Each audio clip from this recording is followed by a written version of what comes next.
Good evening, ladies and gentlemen, and welcome to tonight's meeting of the Ridgecrest City Council. Above and beyond everything else, Merry Christmas, and thank you for being here this evening. We'll go ahead and call our meeting to order with our roll call.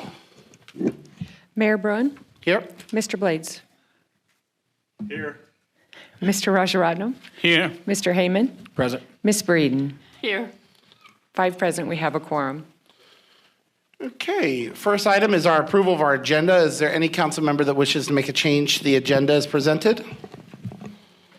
Hearing none, do I have a motion for approval? So moved. Second. I have a motion and second. Mayor Breeden.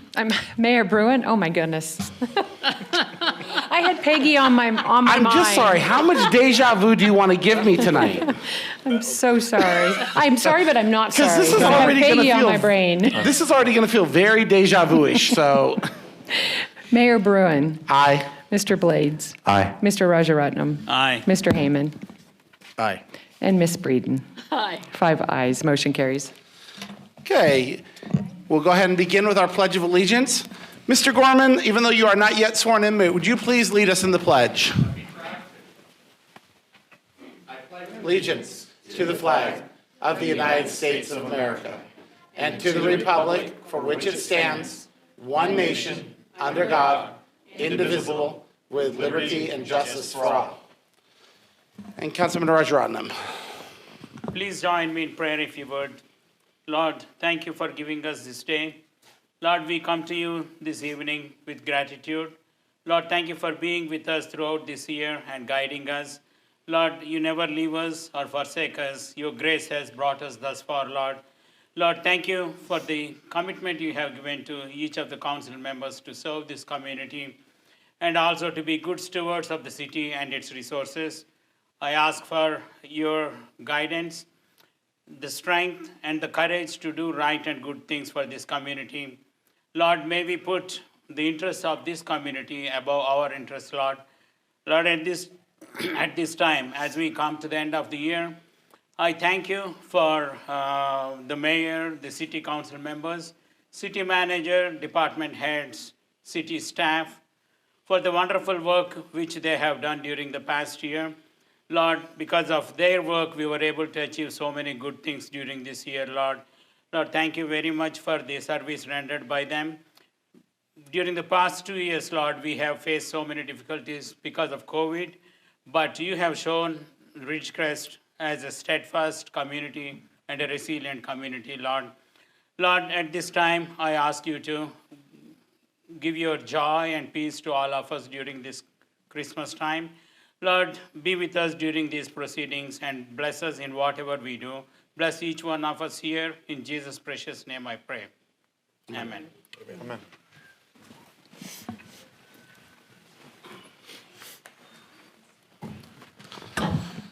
So our agenda is slightly different this evening because of the need to certify the election. So our first item this evening is our consent calendar. All items listed on the consent are considered to be routine and non-controversial by city staff. Consent items may be approved by one motion if no member of the council or audience wishes to comment or ask questions. If comment or discussion is desired by anyone, the item will be removed from the consent agenda and will be considered in listed sequence with an opportunity for any member of the public to address the city council concerning the item.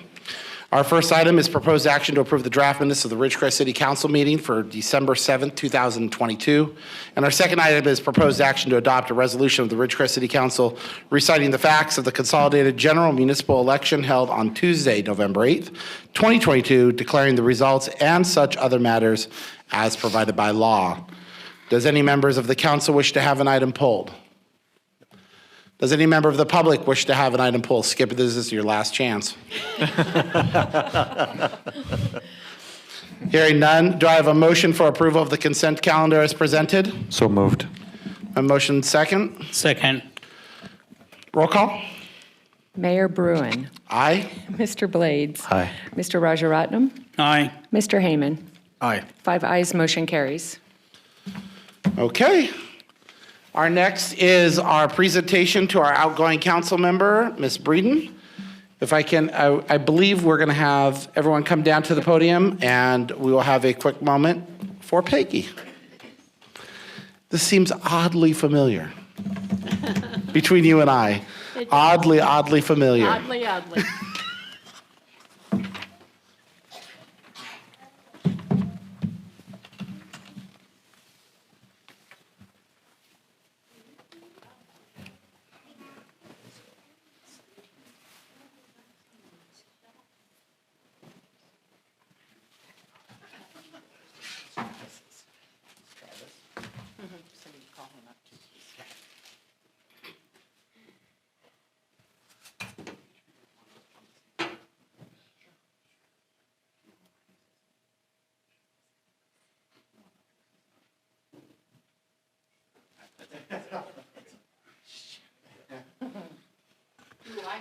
No, no, you don't get, you've said enough after 8 years.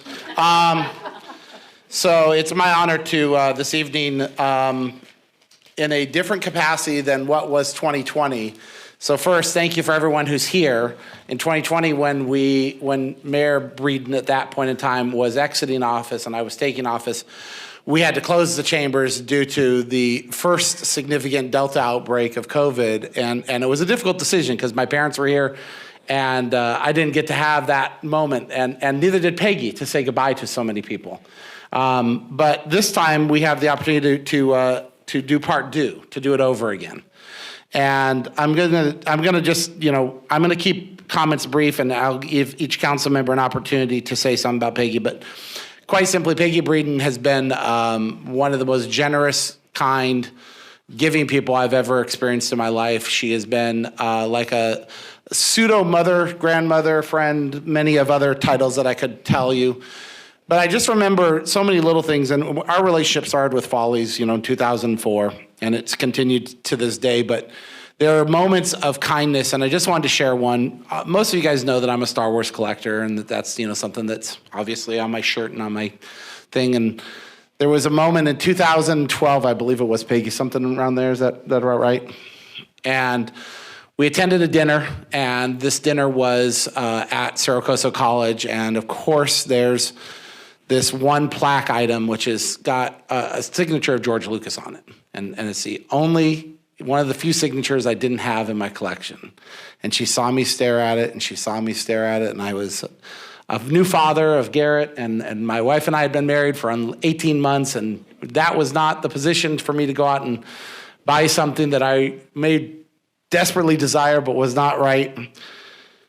And this generous woman walked into my office that following Monday, and she handed it to me, and she said, "I'm giving this to you for no other reason than you've earned it. And you've earned it for what you do for this community." And I have that still hanging on my wall, and any person that's ever been to my office knows that I talk about it because it means the world to me. And Peggy, it's funny to talk about gifts as something to talk about the person, but that is what you've done for at least the 2 decades we have been together and friends. You have always shown a generous heart to this community, a generous heart to any organization asking it of you. And in the 8 years of service that you gave to this community, I know that you were always seeking only the best for it and generosity in all regards. I remember that conversation last July, in July of 2020. I remember the conversation in December of 2018. I remember the other conversations and how we led to this moment where I'm saying goodbye again into your job, even though it's my job, but it was your job, but it's kind of a funny job. So I'm just gonna simply say, there are never going to be words enough to explain how generous this woman has been to this community, or why she is the epitome of what makes Ridgecrest so special a community to be a part of, and why we love being here as a citizen, as a family, and as a servant to the community. So with that, I'm going to keep my mouth shut. I'm gonna let Mr. Blades, if you have anything you'd like to say. Let's do this again.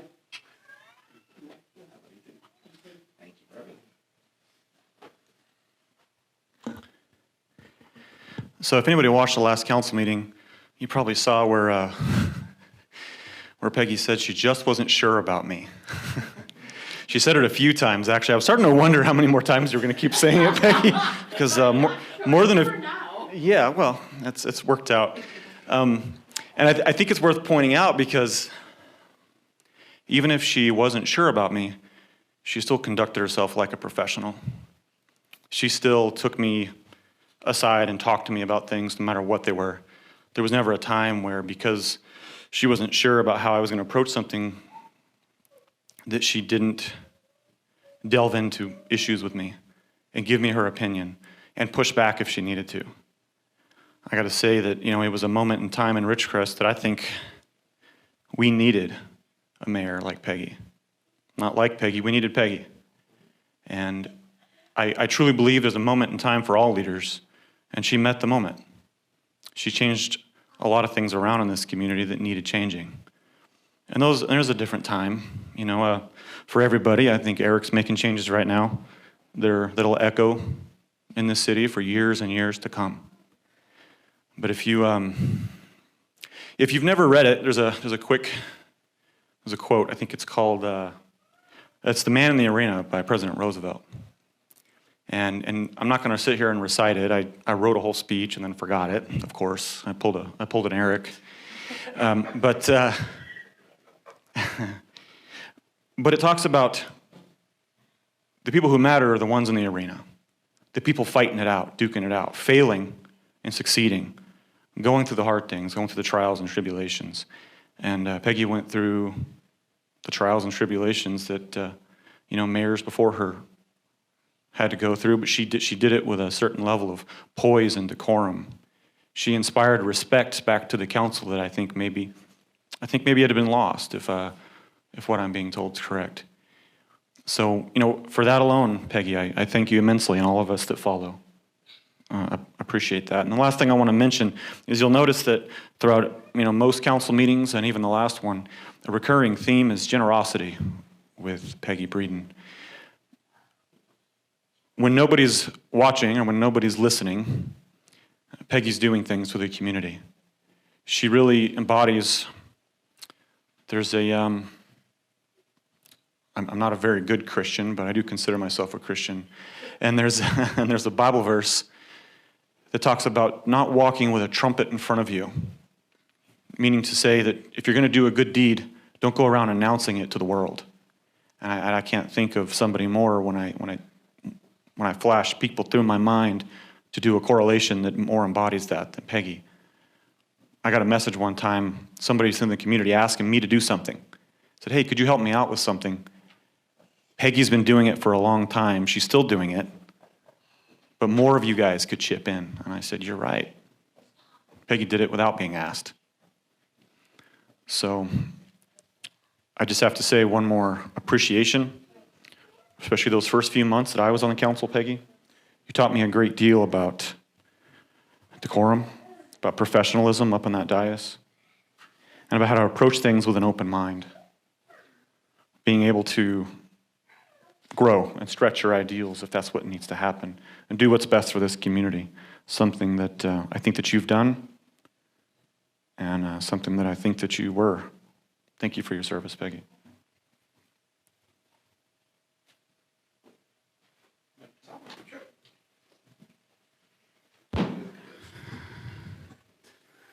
Peggy, I'm going to miss you. Hope I don't get emotional here. But I have known you for over 20 years. Our friendship has grown over the past 20 years. And I have been your banker for 20 years. So we were tied, both personally as well as professionally. You have been a role model to me. You have taught me what the community service is. And you have supported me in whatever I did. Though we did not agree on all the things, especially when it came to casino, you were on this end, I was on that end, but we were still friends. After that vote was passed, the day after that, we were at High Desert Heaven open house, and Peggy looked at me and said, "Are we still friends?" And I said, "Of course we are." And that friendship has grown over the years. And the service she has done to this community, the number of hours she has put into to serve this community, The amount of money she has given to this community, nobody can match that. So she is a wonderful person. And whenever she had problems, she used to share with most of us, and the same way she used to share with me. I used to call her all the time, and that gave us an opportunity to pray for her. And God has been with you during your trials, so I'm very proud of you, Peggy. We are going to miss you, and I'm honored to be called your friend. Thank you very much.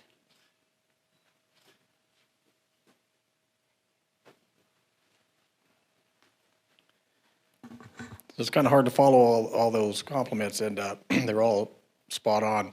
I like to think of Peggy as our peacekeeper on the council, and more like a sheriff. And she knows she's fair, one of the most fairest people that I've ever had the privilege of working with. And she knows when to be lenient. She knows when to be firm, and but she does it with a smile and a grace and a way of doing it that kind of forces you to go, yeah, or do what you're supposed to do. And it's been a pleasure working with her. She's one of the greatest leaders in our city that I think we've had, and will be sorely missed up on the dais. And she's got a lot to be proud of. Her work that she's done for this city will carry for a long time. So I don't know what else to say other than Peggy, I do consider you a friend, like all of us up here, and my friend circle's kind of tight. And but it's an honor to call you a friend and to have worked with you all this time. So, and I don't think we'll see the last of you, but you brought me out of my my shell. I'm not a public speaker. How I ended up in the city business and working at the dais, I have no clue. Sometimes I think we're on a ride that we just should stay on, but when the earthquakes hit, the news cameras came and all the big, newscasts from NBC, ABC, from all over. And Peggy, we were having lunch, and Peggy, Peggy gets a call, and she said, "Well, I gotta go to the city hall, and they want me to be, give an interview, and would you go with me?" And I froze like a deer in the headlights. I was like, "What? No." Then I sat there for a minute, and she goes, "Well, think about it." So I got in the car. And here was pervasive Peggy, because I'm driving and she's going, I'm like, I can't let her go by herself. She asked me to come. And so I followed her to the city hall and came and got out of my comfort shell and stood with all the news media. And you have no idea that I was crawling out of my shoes. But I thank you for, being that, draw and creating change. So anyway, that's all. We love you, Peggy, and wish you the best in the future. So thank you. I get to present it back to you. No, you don't. I got to say something here. That Peggy is one heck of a lady. Boy, oh boy, is she amazing. And you know what? I've got crap up to my knees here. So thank you all. I appreciate every one of you. I will never, ever forget all the things that you've done to affect and change my life. I didn't die. I didn't, even though it sounds like an eulogy here, I'm still going to be around. The swap sheet's going to be here. You're always going to be a part of my life. And I'm never, ever going to forget all that happened to me and all the people. And I spent, as this wonderful lady over here said, I took 25 minutes the other night to thank everybody. I didn't realize it was that long, but sometimes you get to talking, you just can't shut up. So, and that's me. And have you ever been in a community where you just know you belonged? I know I belong. I came here to die in 1983. I had ovarian cancer, 6 months to live. And I said, at that time, my husband, would you marry me and let me come to Ridgecrest and just sit with me and help me die? Well, you know what? I didn't die. We got divorced, but we were best of friends. And this is a wonderful place to live because you know when you see people who make the difference in the community. And Mr. Gorman, I want you to come up here right now, please. Please. I had words to offer also. Well, I'm gonna finish my words because I'm not gonna take 25 minutes again, Jessica. I just want to say that, please get up there. Y'all get a picture of this team because you are amazing. I love, support, and will always, always defend what you do because I know you've thought it out and you've done what's right, not what for the people who voted for you, but for the entire community. And there is nothing greater than you can do and say, I did it for all of us. So with that, I say I'm done. Now I am done. Thank you. Now we can present your plaque to you? If you want to. Okay, so we have a beautiful plaque with the key to the city for Miss Peggy Breeden, our former mayor and councilwoman. But it does come with a price. And that is that you've been called back into service at least once before. Okay, and I'm making no promises that we're all going to be here for the next 2 years. So you better be prepared that if we want to do this deja vu thing again, I'm just kidding you. I'm just playing. No one will ever take your places. I'm just playing with you. Peggy, thank you for everything. Thank you. Thank you for your service to the My community. appreciation. Oh, you Thank know that. you.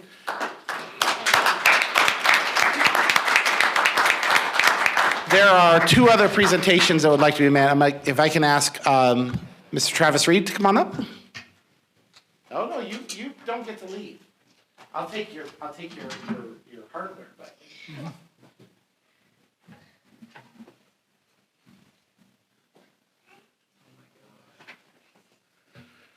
So I just wanted to get up here. I wrote a whole speech like Kyle did and left it on my computer. But I think in times like this, it's better to speak from the heart.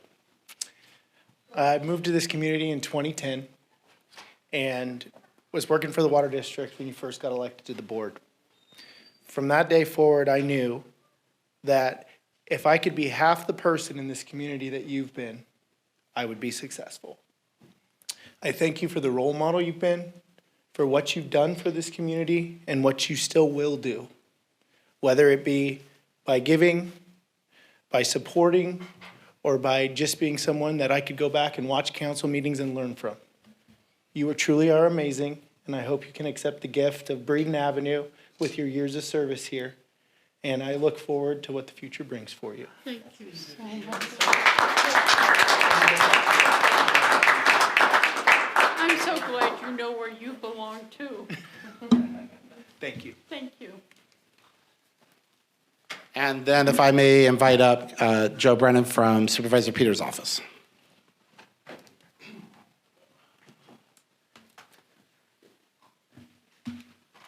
Thank you to Mayor and the City Council for having me here today. I'm here on behalf of Supervisor Peters. Just want to convey our gratitude to you from the county. This is a certificate from the entire Board of Supervisors, thanking you for your service. And you are just as lovely as the flowers here. You're not just generous with your finances, but you're generous with your time. I don't know if you remember this, but the first call that I made to Ridgecrest when I was working for another office was to you, as you were mayor, and you just asked me what my story was. You wanted to listen, and you spent over an hour just listening to me and talking with me and trying to find out more about me so that we could connect.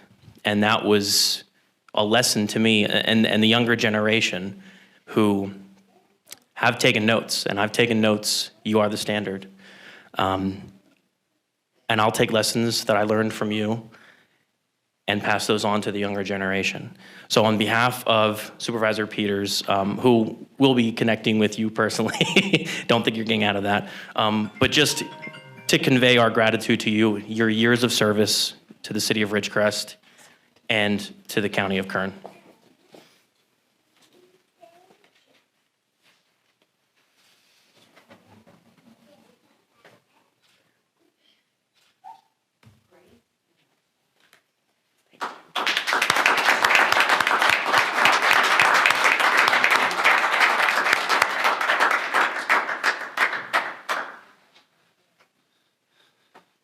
Well, Well, that's all we have, Peggy, unless you would have anything else you would like to say. I have spoke more in the past 5 minutes than I spoke the last 25. After that, I'm done, Oh. because we've got a great team. Okay, then Lady- you want, No, it's your, this lady leads it. Thank you. okay, if I can ask the council members and Peggy, if you'd like to do us the honor of one last photo?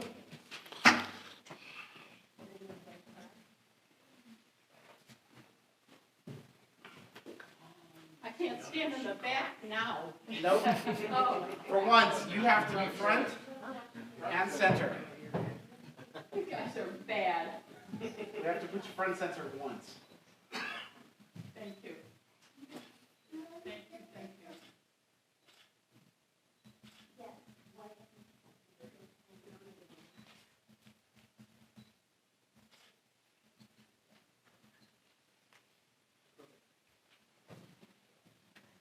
Peggy, your time is done. You had to say that, huh? No, you know what I'm saying. I know, Your time of service. I know. Do you want me to call them up? Sure, Immediately? we can do it right now. Makes it easier? Makes it easier. So if I can ask Mr. Heyman to go and stay down here, and if I can ask Mr. Gorman to join us up here. Our next item on our agenda is the administration and presentation of certificates of election and oath of office to our newly elected me and council members. And you want us all up there, right?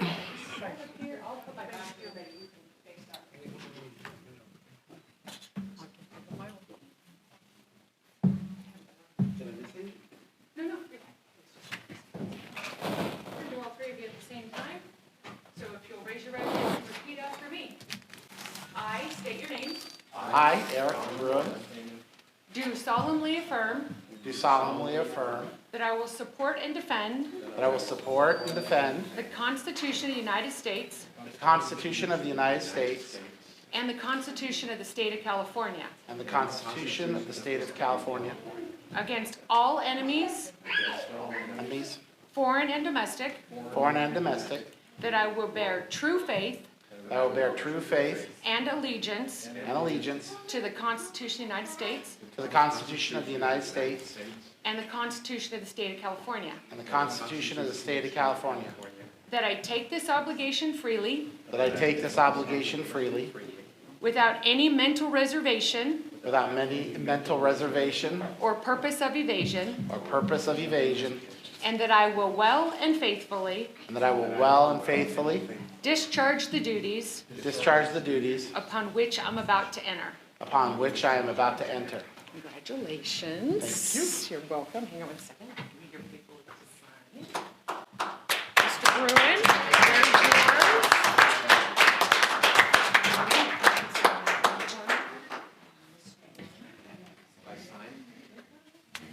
Anybody you would like?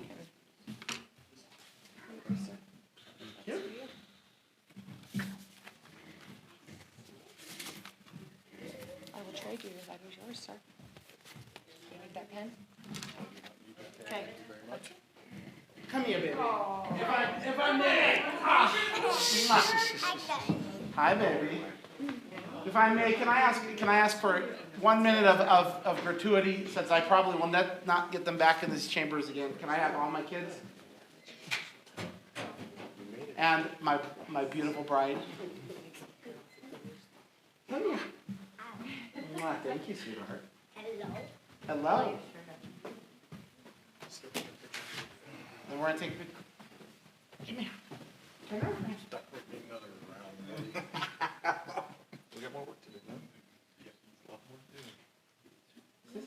Look over there. Look over there. Thank you. Thank you, sweetheart. Let's go. I love you too. Mwah. Denise, Skip, would you like a picture? Denise, Skip? You're good? Come on, you gotta get a picture. Get a picture with your wife. Ron, give somebody a camera and they run things. No, actually, your wife told me to make sure we got photos. Where? My wife is gonna come to nice. decided against that. Let me know if I look too straight.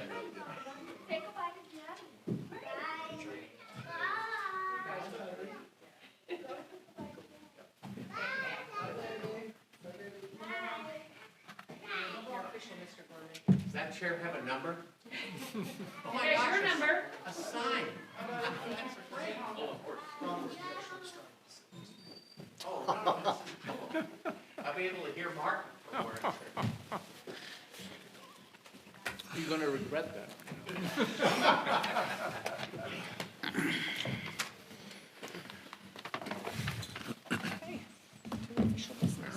All right.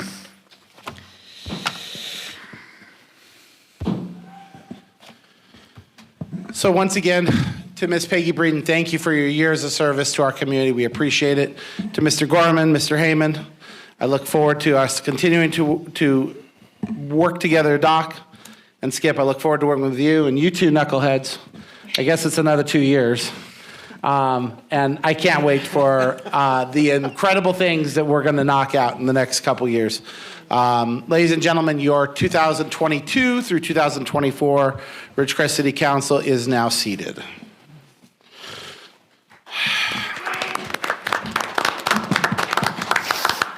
Now let's get to work. So, next item is item number 5. This is our fiscal health update. If I can ask Cherie Fries to come on up. She's got a little presentation for us.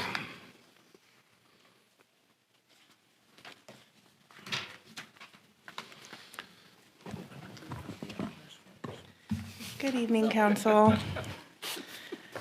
So this is just a quick presentation about our fiscal health according to the California State Auditor. Wrong way. So a little bit of background. The California State Auditor monitors each city in California and assesses them and identifies any risk that they may have. So following the RDA dissolution in 2012, in 2015, the State Auditor's Office sent the City of Ridgecrest a letter basically saying that our financial health was not good. We were considered high risk. And part of those things that they were looking at was our general fund and our general fund reserves. That's what they were concerned about. Then in 2018, they decided that we had made sufficient progress in addressing some of those risk factors, but we still weren't done. We still had some work to do. So while they weren't going to be keeping a real close eye on us, they were going to continue to watch us. So all of this information can be found on the California State Auditor's Office portal, and there's the link for that right there. But basically what they do is they look at risk indicators here, and they assign scores. So what they're looking at is the general fund reserves, the debt burden, liquidity, revenue trends, pension obligations, funding and costs, future pension costs, and OPEB obligations and funding. So the rest of this information comes directly from that portal. For fiscal year 2016-2017, we received a score of 53.69 out of 100 points. So our overall risk was moderate, and we ranked 81 out of 476 cities, with 1 being the worst. In fiscal year 2017-2018, we scored 60.31 out of 100. Our risk was still moderate, and we ranked 141 out of 476. In 2018-2019, we scored 66.2 out of 100. Our overall risk was moderate, and we ranked 173 out of 476. Then, in 2019-2020, we scored 81.3 out of 100. Our overall risk was now low, and we ranked 328 out of 464 cities. And then finally, in fiscal year 2020 to 21, we scored 91.29 out of 100. Our overall risk was low, and we ranked 376 out of 430 cities. So there's a summary of all the years to show the improvement that we've made over the last few years. And with that, I'm available for any questions. You and I have seen this. We've seen this. I just want to ask, so when did you come on board? 2018, June of 2018. 2018. So, and this pattern that we see here has been a direct result of you and our city manager and those that you have working with you together on bringing this city from a pretty abysmal level up to a proud and prominent level. And I It's commend definitely you. been a team effort. It's a team effort, but you're a direct person in this whole process. So I want to tell you, a fantastic job when you presented this to us at the finance meeting. It was eye-opening, it was exciting, it's fantastic to see us be in this position. I recall anyone that's lived here for a while and followed the news and the papers, when we were in kind of a financial throes, it was not good news floating around the city, and so this is so positive. It's fantastic. So great job to, like I said, you and your staff and our city manager, who I know has been really working hard on making this city better. So fantastic. That's all I can say. Thank you. So I'm going to let our other council members speak. Doc and I are both on finance, and that's why we asked Forestry to bring this so that everyone could see what we saw through finance. But I'm just going to highlight one number. In business, there's often a term called capital, or in my business happens to be net worth, or it's the amount of money that your business has been able to retain. So retained earnings, a lot of those terms are synonymous with businesses, and it's your fallback. It's your what do you have for those rainy day circumstances? And I really want to highlight the key number here, which is that 2.76, which was after the RDA hit this community and hit that fund, it crippled us. I mean, Measure L, Measure V, and now Measure P have become our primary focuses on being able to expand and service this community because the state decimated us. But more importantly is between 2016 and 2021, we have operated this city, thanks to our staff and thanks to previous council members and previous mayors and all the people that have worked diligently on this, to see us go from 2.76 to a 30 in general fund reserve is the most dramatic number you can ask for. And that tells you that you went from literally in the bottom 10th of if you took 30 and divided by 10, 27 or 3 or below was meaning you were in the bottom 90th percentile of the worst in terms of reserves, to the absolute maximum score possible in reserves is an indication of how this city has fiscally and responsibly managed our finances for the last several years in order to put ourselves in the position that we will be in 23 and 24 and 25 to invest in this community, thanks to your efforts and your votes on P. You have unlocked the vehicle and you've now put in gas in the tank. Thank you. Now let us get to work. And that's why I wanted you guys to see this, is your city has made it back from a fiscal brink. And we didn't do it without your guys' support and efforts and the staff's work and conservative practices that are not going away, but are going to remain part of the body of what we try to move forward with. So thank you.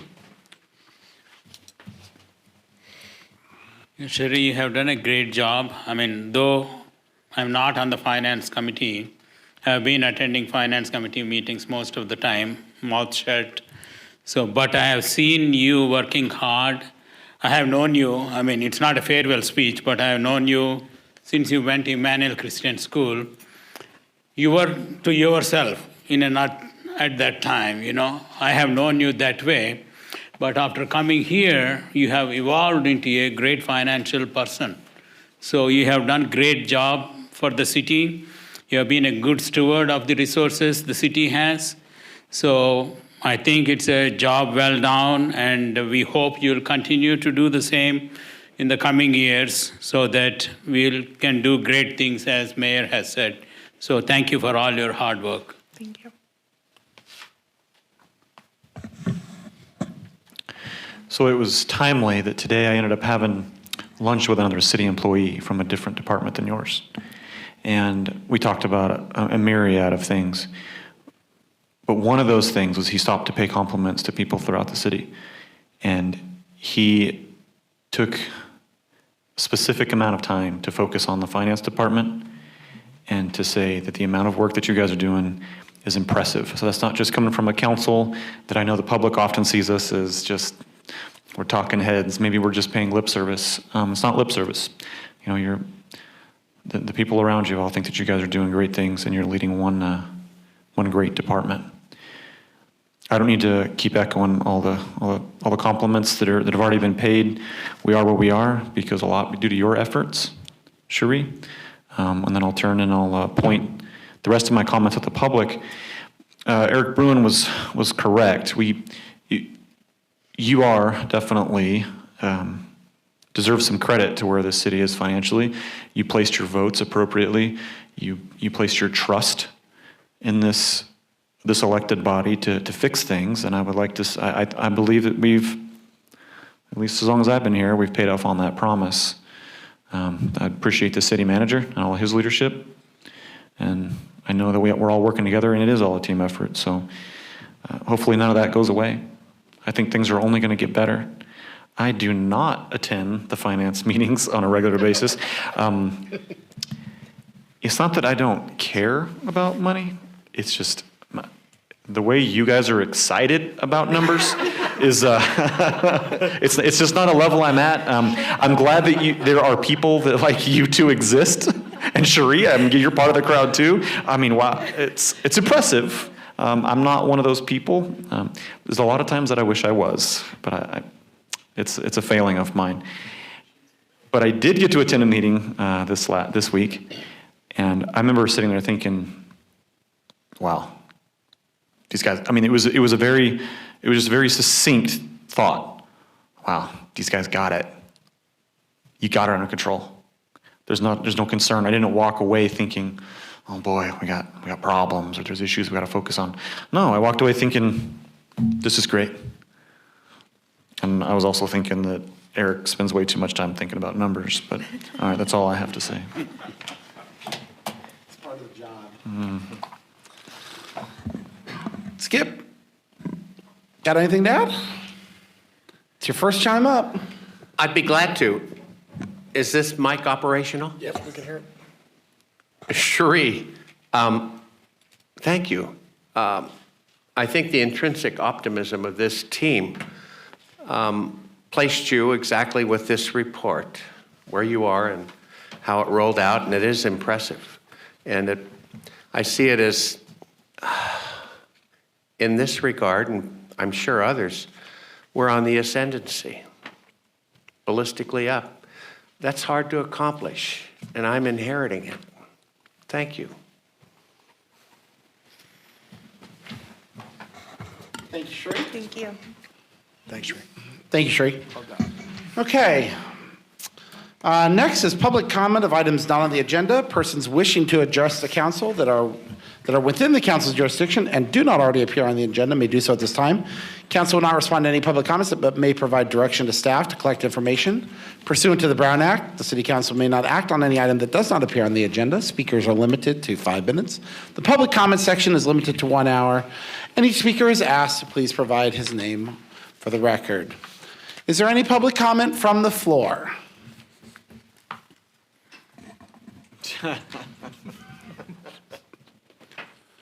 Okay, I will go ahead. Is there any public comment on the phones? Appears none. I will give it a few seconds to allow for anybody to call in. Hearing none, we'll go ahead and move on to past our public comment section to council announcements. I have one council announcement, and it's a fairly simple one, and then I will pass it to my colleagues. On January 6th, I will not, that's Friday, January 6th, I will not be able to attend, but I would like to invite anybody from our community or any member of our council to attend at Calvary Chapel. The Veterans Advisory Committee, Veterans Advisory Council, is doing a special meeting with the Veterans Administrative Supportive Housing Group. For those of you that aren't aware, there's been a lot of work done recently by our VAC on trying to help some vets that needed placement into housing. And as a result of this, we're going to have some of our some of the bureaucrats that run these organizations up here to see what the needs are and to talk with our community. And so they have asked me, and Carol Coy asked me to specifically ask, that if you are a realtor, property manager, or residential manager in Ridgecrest, they would certainly appreciate your participation so that we can look to all options that we can do to help to house our homeless veterans or taking care of providing short-term housing for transitional veterans. So that is January 6, 2023 at 10 a.m.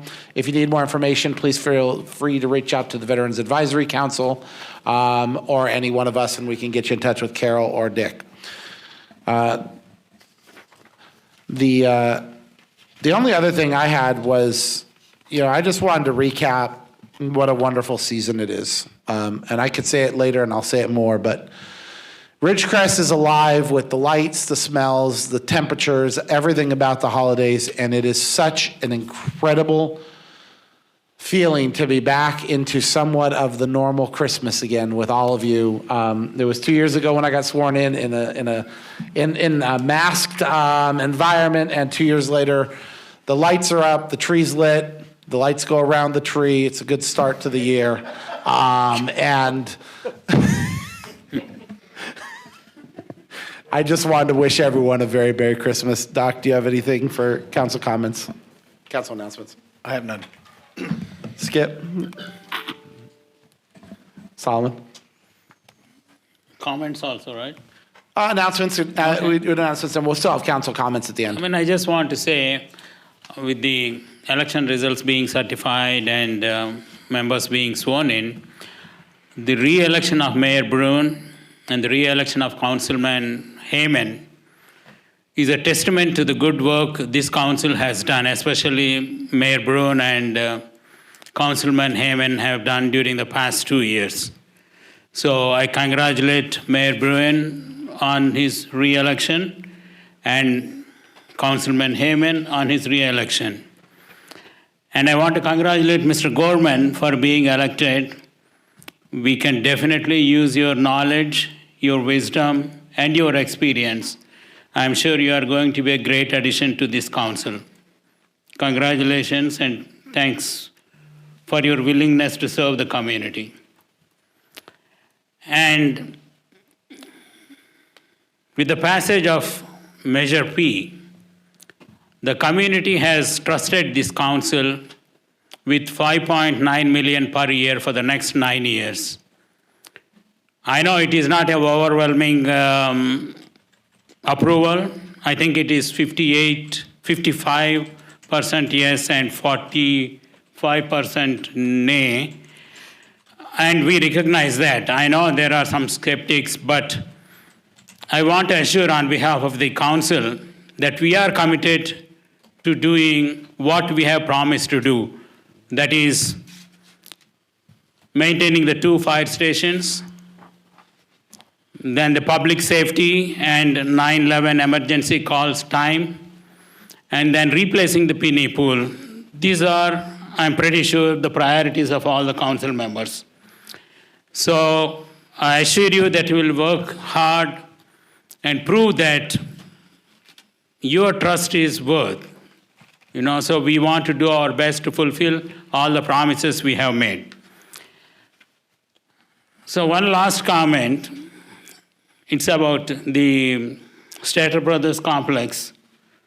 the rent increases that the owner landlords are doing has resulted in big lots closing. So there are some other leases coming up. I went and talked to some of the businesses there. They're really worried that their rent would be increased and what they're going to do. So I don't know if we can do something about that. So I just want to bring it to the notice of the staff, what is happening. I know you know what is happening, so. Yeah, we were chasing down a few of those rumors. We did delve into why Big Lots was closing. The rumor that they tripled the rent was untrue.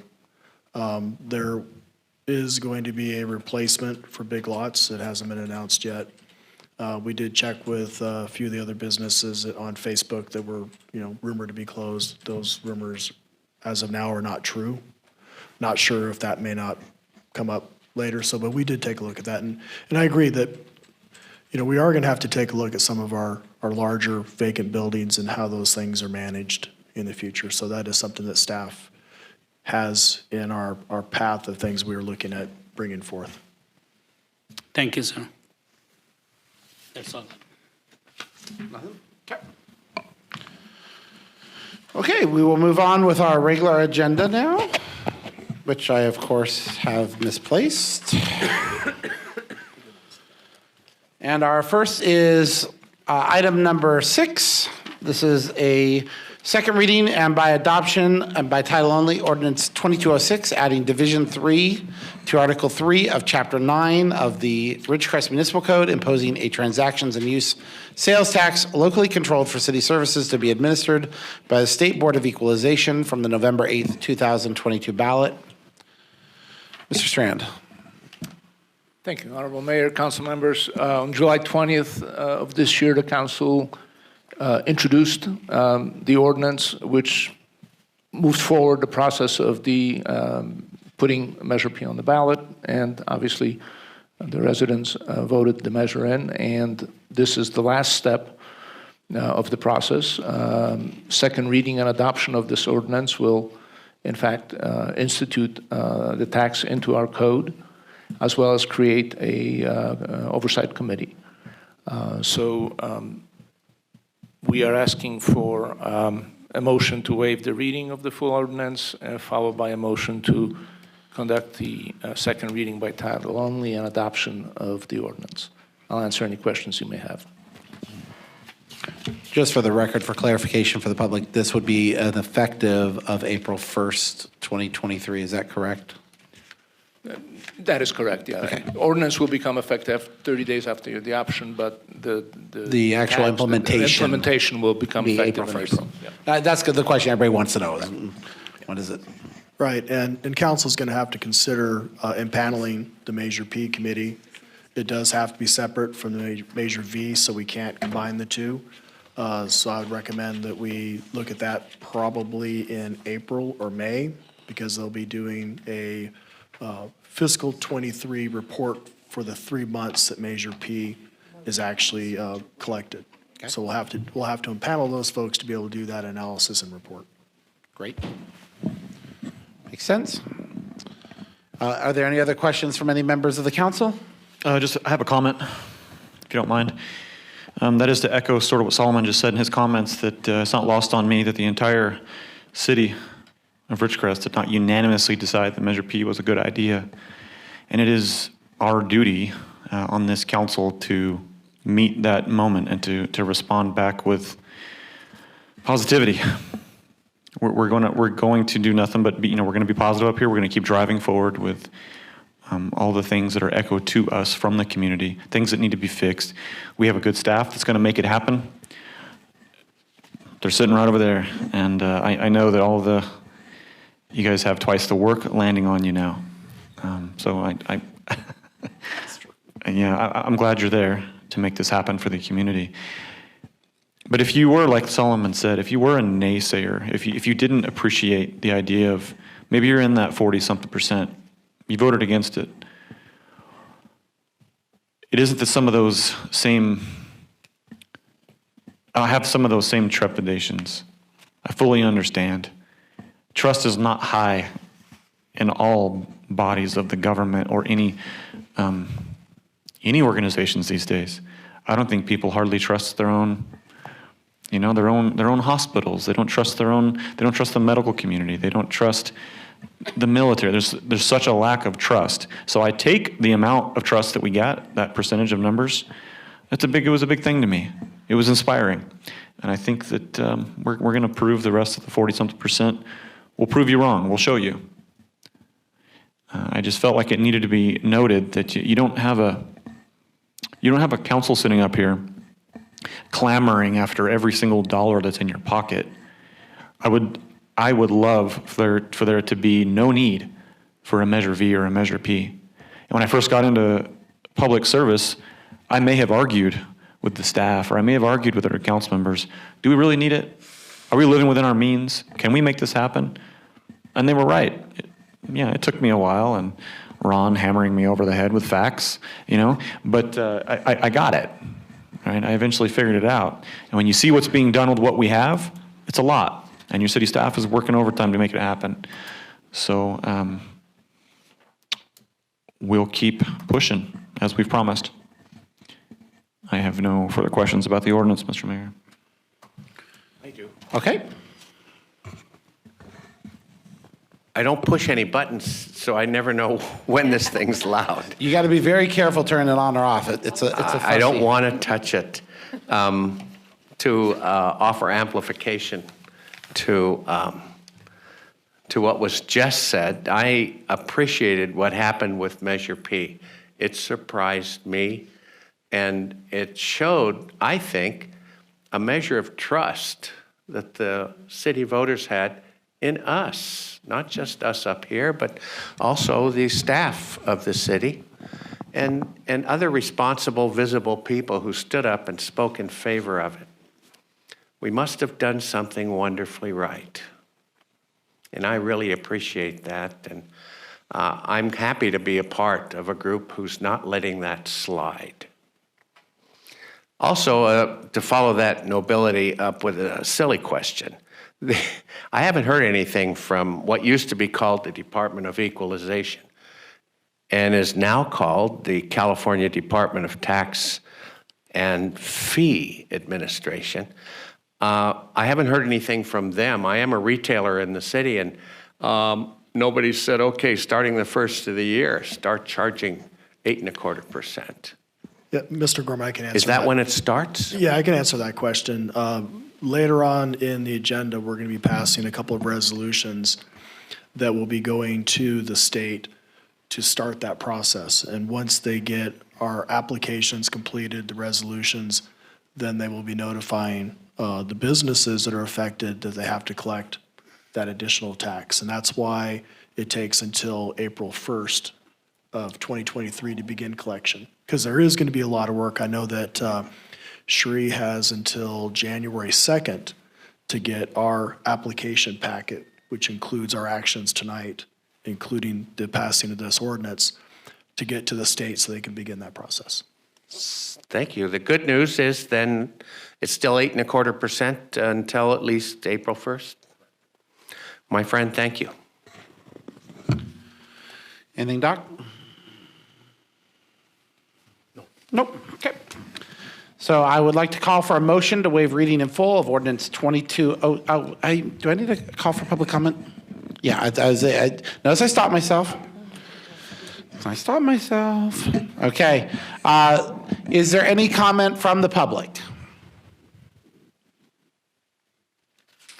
Is there any comment on the phones? I'll give it a second or two.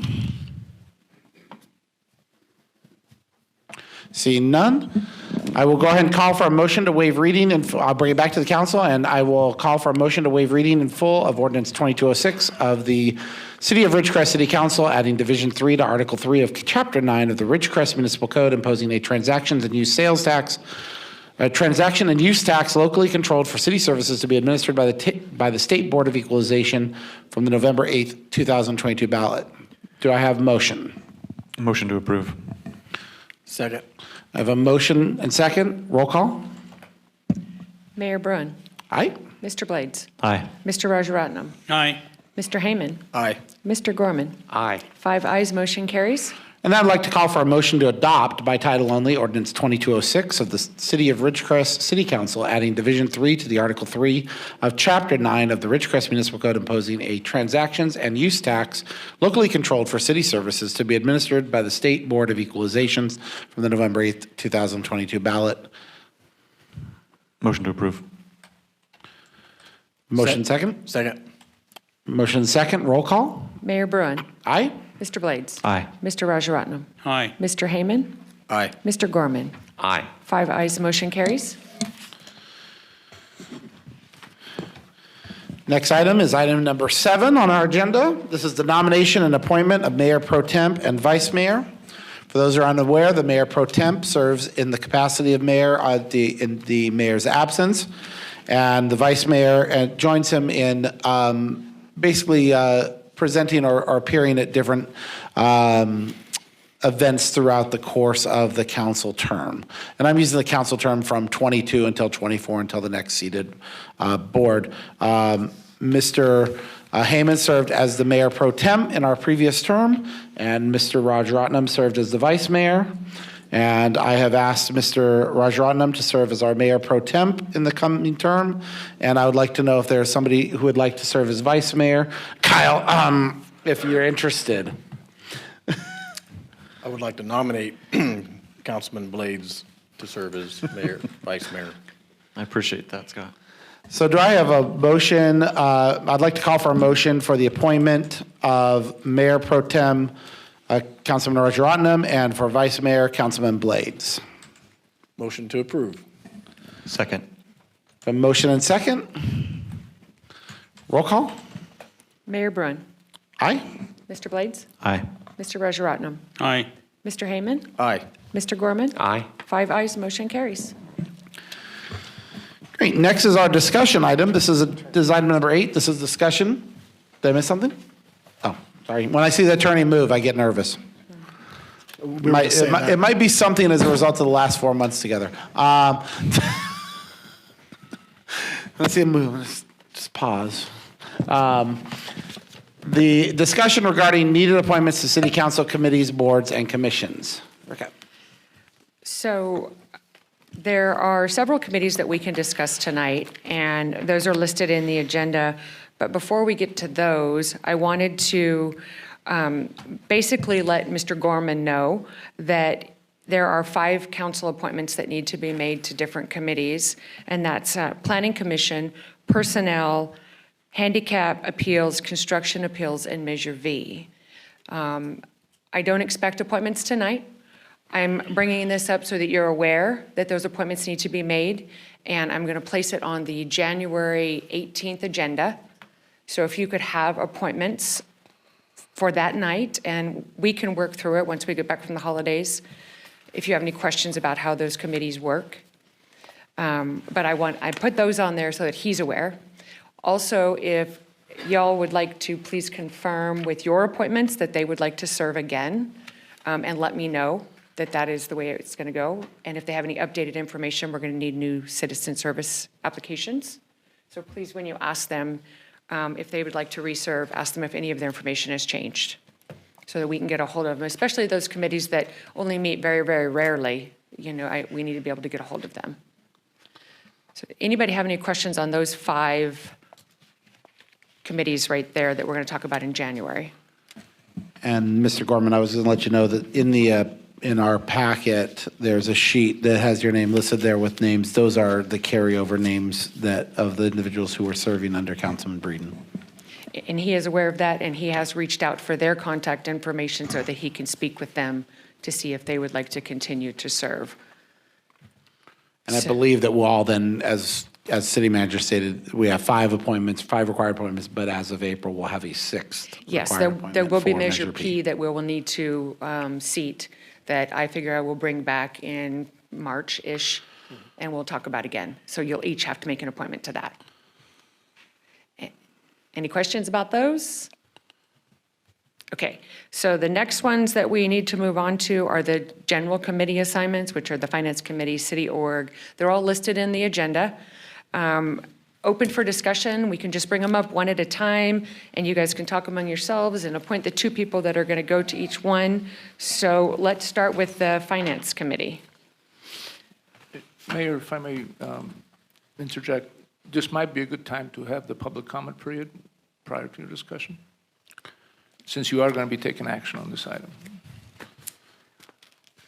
Okay.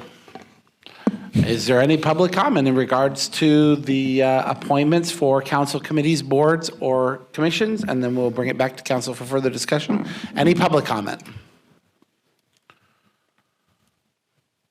See none from the audience. Is there any public comment on the phones? See none, I'll give it a second. If somebody should call in, please give us a flash. I may give the opportunity to speak. Thank you. I did not realize that the appointment discussion would be a public comment item, so thank you for advising me. So then, Rick, we'll go ahead and continue with finance. Finance, yeah. So is anybody interested in serving? Do we want to stay the same? What are your desires as a council? There's 2 seats, correct? Correct. So you guys are all fighting for one, because one's taken. I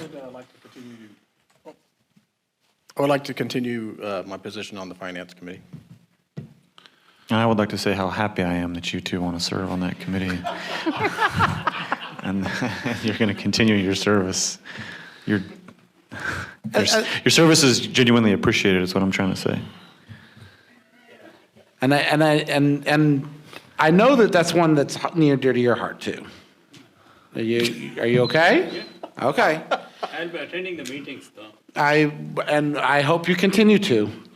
It makes our conversations after the meetings much easier. So what we're going to do is we're going to just go through each committee, and then at the end, we will take a vote on them. Okay? So the next one we'll do is Economic Development Committee. Does anybody have desires to serve there? In your packet, there is a chart of who currently sits on which committee. Skip, in case you need to look at that. Speak up at any time as we go through the committees. So I'm on that committee. I'm happy to stay on it. I feel like we're making traction and getting work done. I don't want to lose some of that momentum. But what I don't want to do is get all the way through all of these committees, and because we're all willing to do the work, that Skip doesn't end up with some of some of the load. Yeah. So I'm saying right now I'd like to stay on economic development, but Maybe for part of the discussion, Skip, is there something that you have a passion for that you have a desirous to be involved with? I really appreciate that. I do have my druthers, but I must tell you, stepping back and speaking generally,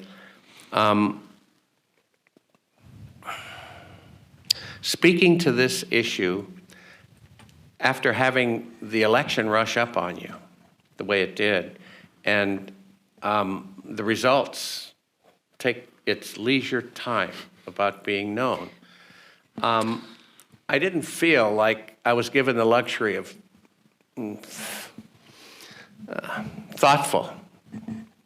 thoughtfully learning what I could about these different committees, who's on them, who placed who's on them, and getting to chat with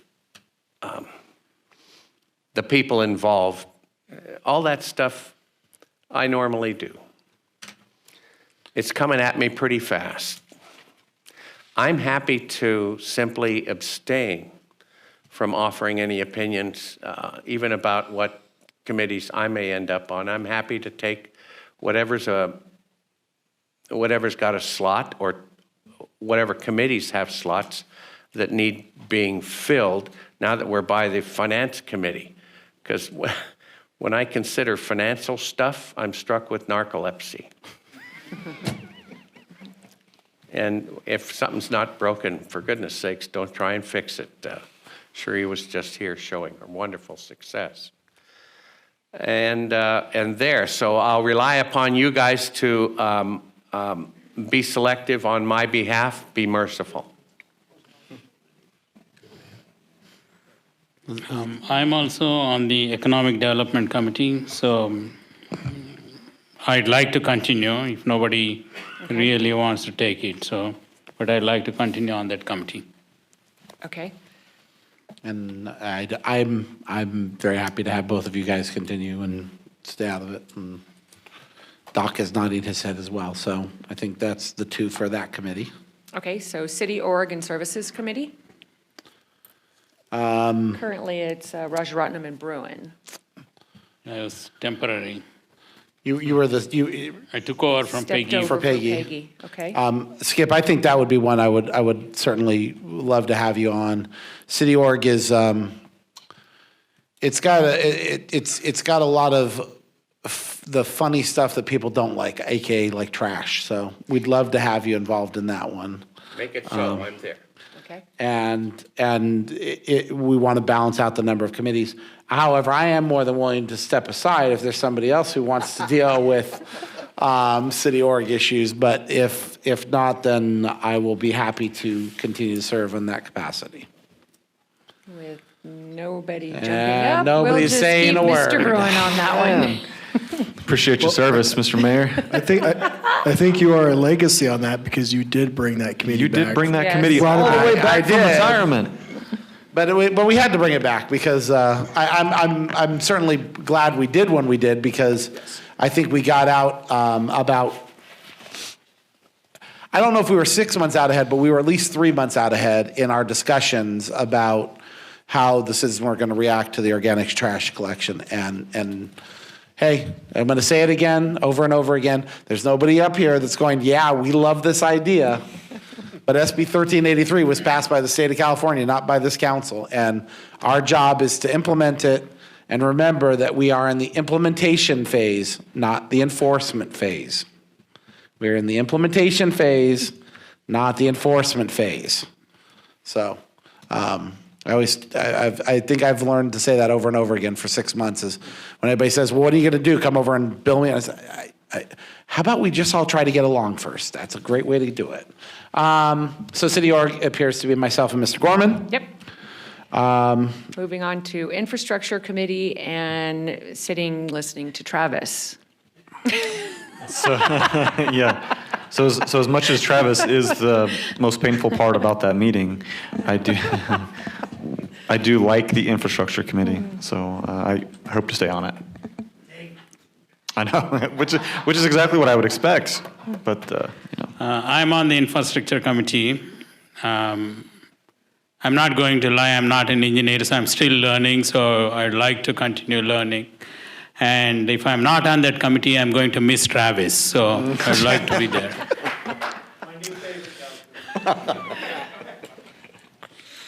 So I'm hearing that we're going to do Blades and Rajaratnam.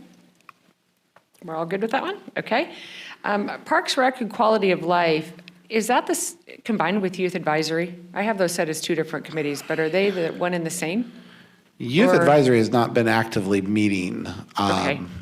Certainly, I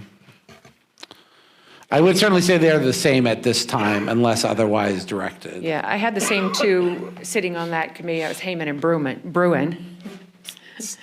So what would you guys like to do with that one? So this is one where I'm gonna pose the question to Skip. Okay, I'm not going anywhere. I'm swimming in that thing one day. But I know how passionate your wife is about this pool, and I know how passionate you are about this pool. I am okay stepping aside and simply being an observer if the two of you would like to take the role on that Quality of Life Committee. I'm not going anywhere, obviously. I've still got my fingers and touching a bunch of stuff. But I'd like to know your thoughts or opinions on that. And I'm not precluding either of you gentlemen, but I also know that I don't want us overfilled. You guys are taking development, infrastructure, and all the other wonderful stuff, and I know that pools is something close to Skip's heart at home, and I want to make sure that I address that.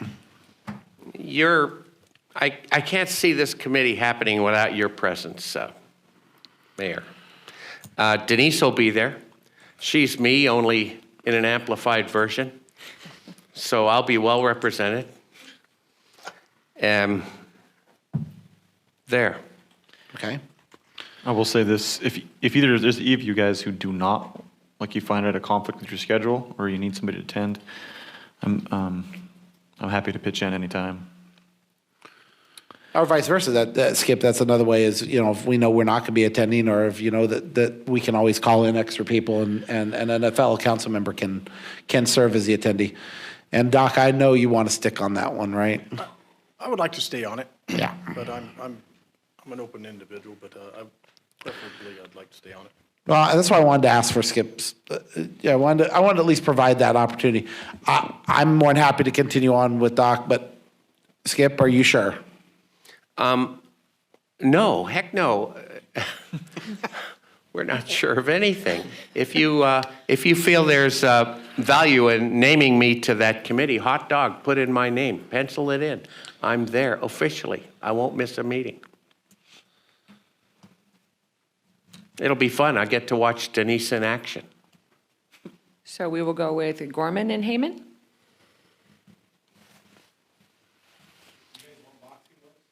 No. I mean, I'm still going to be actively. It's just whether or not I'm in that frontline role that we talk through. And I know I'm trying to not overburden while at the same time trying to respect everyone's involvement. I don't want to see you get the other end, but I also know you've got a full load, because we certainly are hoping that you are going to continue to in a different role that we have yet to have reached on this list. You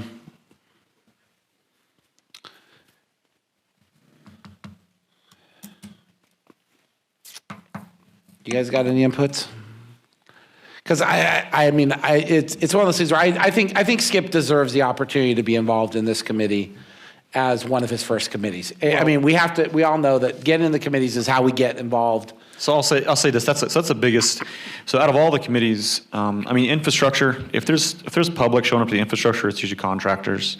Those guys know a lot about what they're doing. They're showing up asking Travis questions and grilling him on things and trying to get something done. And it's a very unique thing. And then we end up talking about things, issues we've seen or been echoed to us about streets and this and that and the other.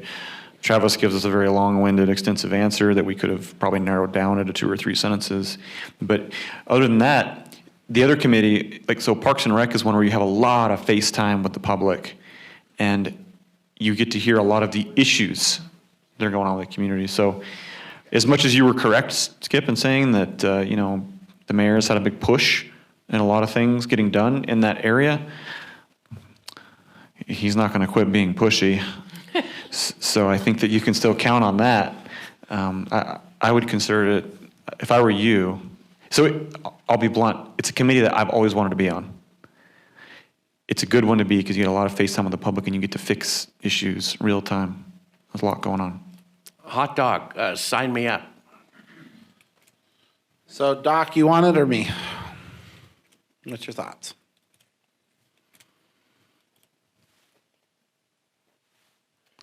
I'm pretty comfortable where I'm at, so I'm not gonna lie. So,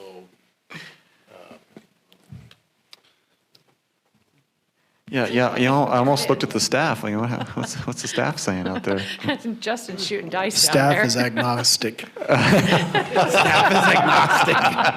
But this is good. So what I do want to say is this is a positive thing. Yes, it And is. every single other time that I've been through this process where we talk about committees, there's not as much dialogue and free and open forum, people being honest about it. Usually it's boom, boom, boom, boom, boom, boom, thanks, have a nice day, and we walk away. And this is a good way to do it, so it's good that we're all being honest and talking about it. Is it in the rules that only 2 can serve? Because you don't want 3, because then it'll be Then you're- have a quorum. Yeah, then you're Brown a Act. quorum, that's right. Yeah. Them stinking rules. It is noticed. I'm sorry, I had to. No, it's still a Brown Act meeting, it's a committee meeting, but if 3 of you serve on it, then it's a special council meeting. Yeah, no, you're absolutely correct. I was just thinking it through.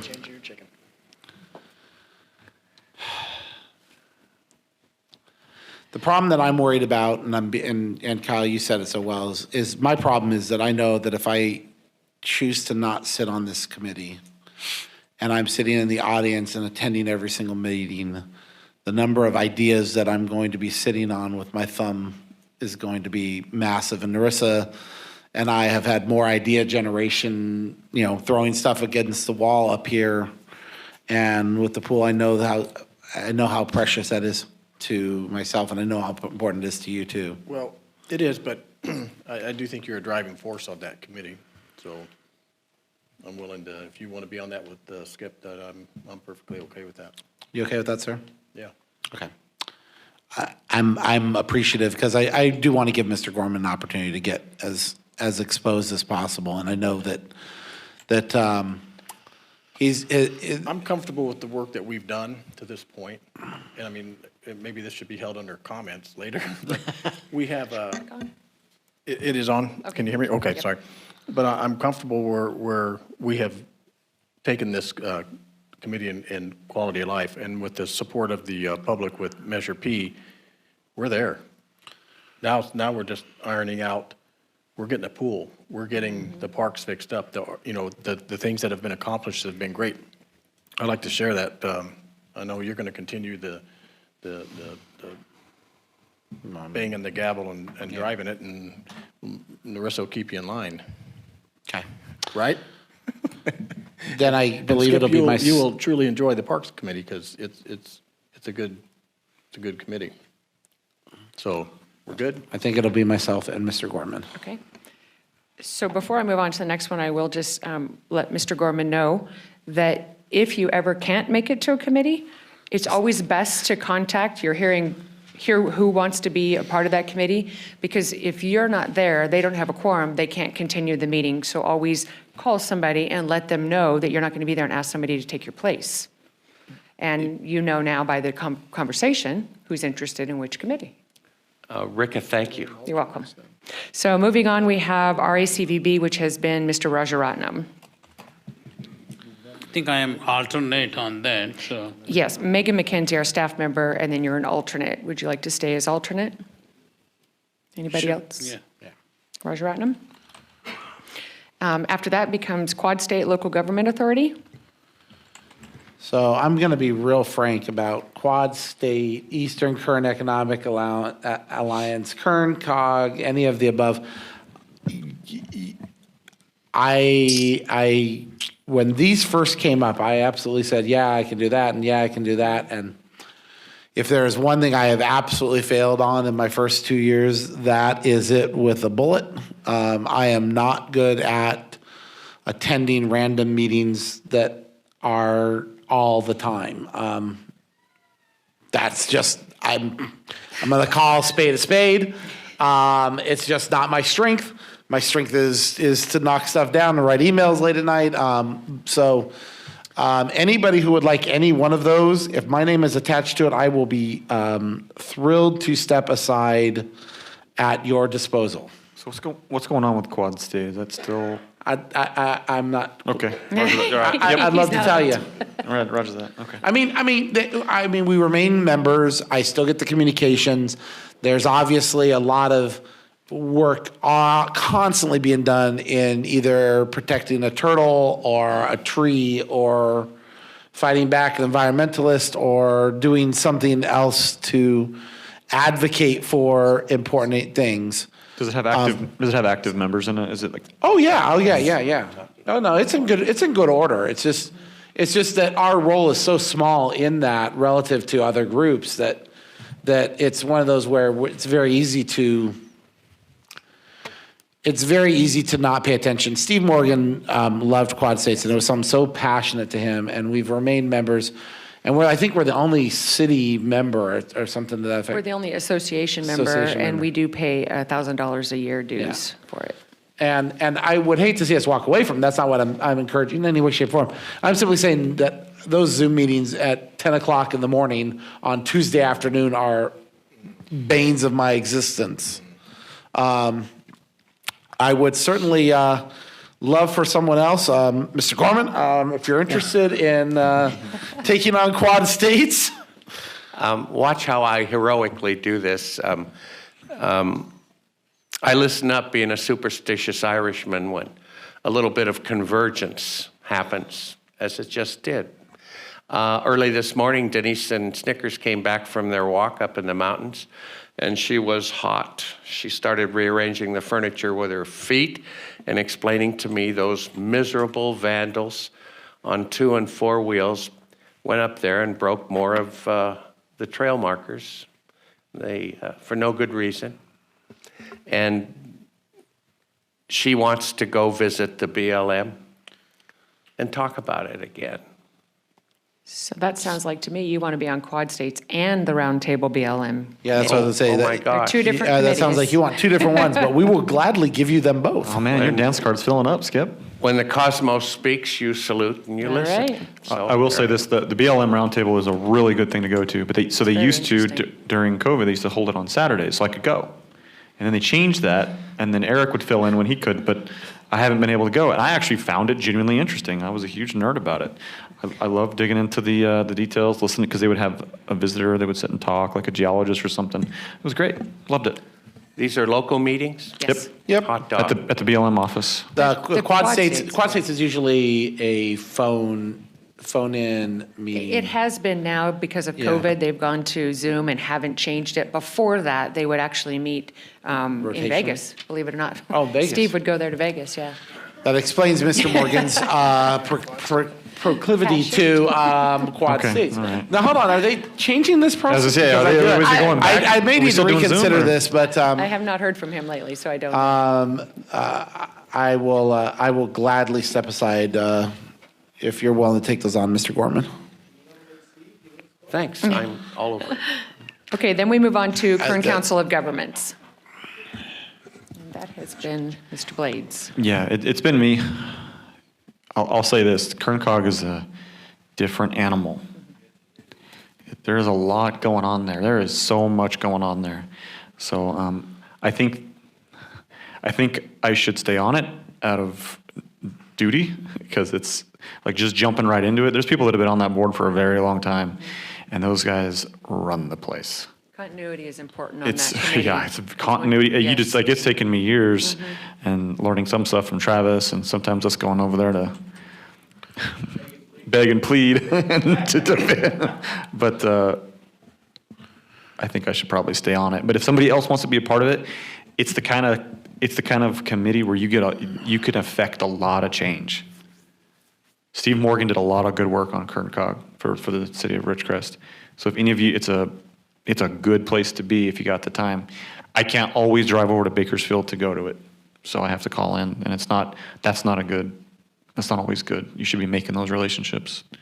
So I will take it as as something that I should do. But if you guys don't, unless one of you guys want. I think from the consistency, I certainly hoping you were going to continue, but we do need an alternate, and I'm not speaking up for that role, or at least not quickly. I see that.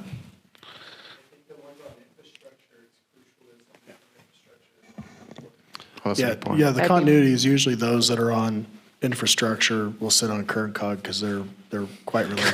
Mr. Rajaratnam, would you like to be the alternate? in your future? No? He's not even pretending. All of our grants, anything that we do with the RSTP grant or CMAQ grant, a lot of the grants that we apply for come from that board. Could we make Travis our alternate? Could a committee, Yeah. kind of staff member be? He's staff.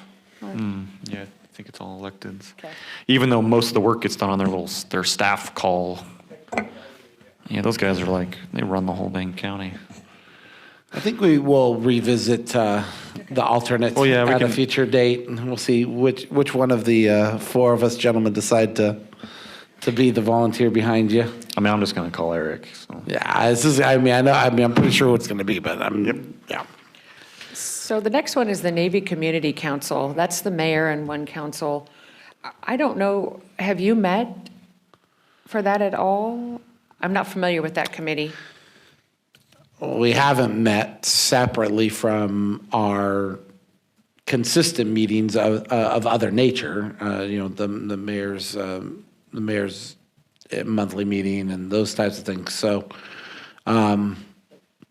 I know that it's myself, and I would certainly hope that it would be Councilman Rajaratnam as well as the alternate. I know that he has a deep passion for the mission at China Lake and would be a fantastic liaison, Yes. in continuing on that road. So while it has not specifically met recently, I will share something that came up in one of our meetings just recently that really highlights the importance of this and why I would love to have Solomon there is infrastructure resiliency as it relates to electricity is something that has been a great big old, spotlight was placed on this community in ways that we hadn't really thought of by events that occurred in other communities. And those were the events in North Carolina and the ability to be able to protect our infrastructure, our resiliency, and our ability to react to it, I think is really critical to our Navy, city relationship. And while I am obligated to be appointed, I would certainly hope that Councilman Roger Rottenham would join me there. You good? He's good. Okay. So the next one is the IWV Groundwater Authority, which is currently Mr. Heyman with alternate Mr. Blades. Really appreciate your service on that board, Mr. Heyman. Solomon, Skip, myself, Skip. Now, you are welcome to your opinion, but Solomon, you and me, just keep our mouth shut. Yes? I'll graciously accept that continued position on the Indian Wells Valley Groundwater Authority. With Mr. Blades as the Yeah, alternate? actually, I am happy to. With Mr. Blades as an Yeah, alternate. yeah. Okay. And, Happy to do it. Skip, if you have any opinion on this, but I do believe that the consistency on this one is absolutely critical.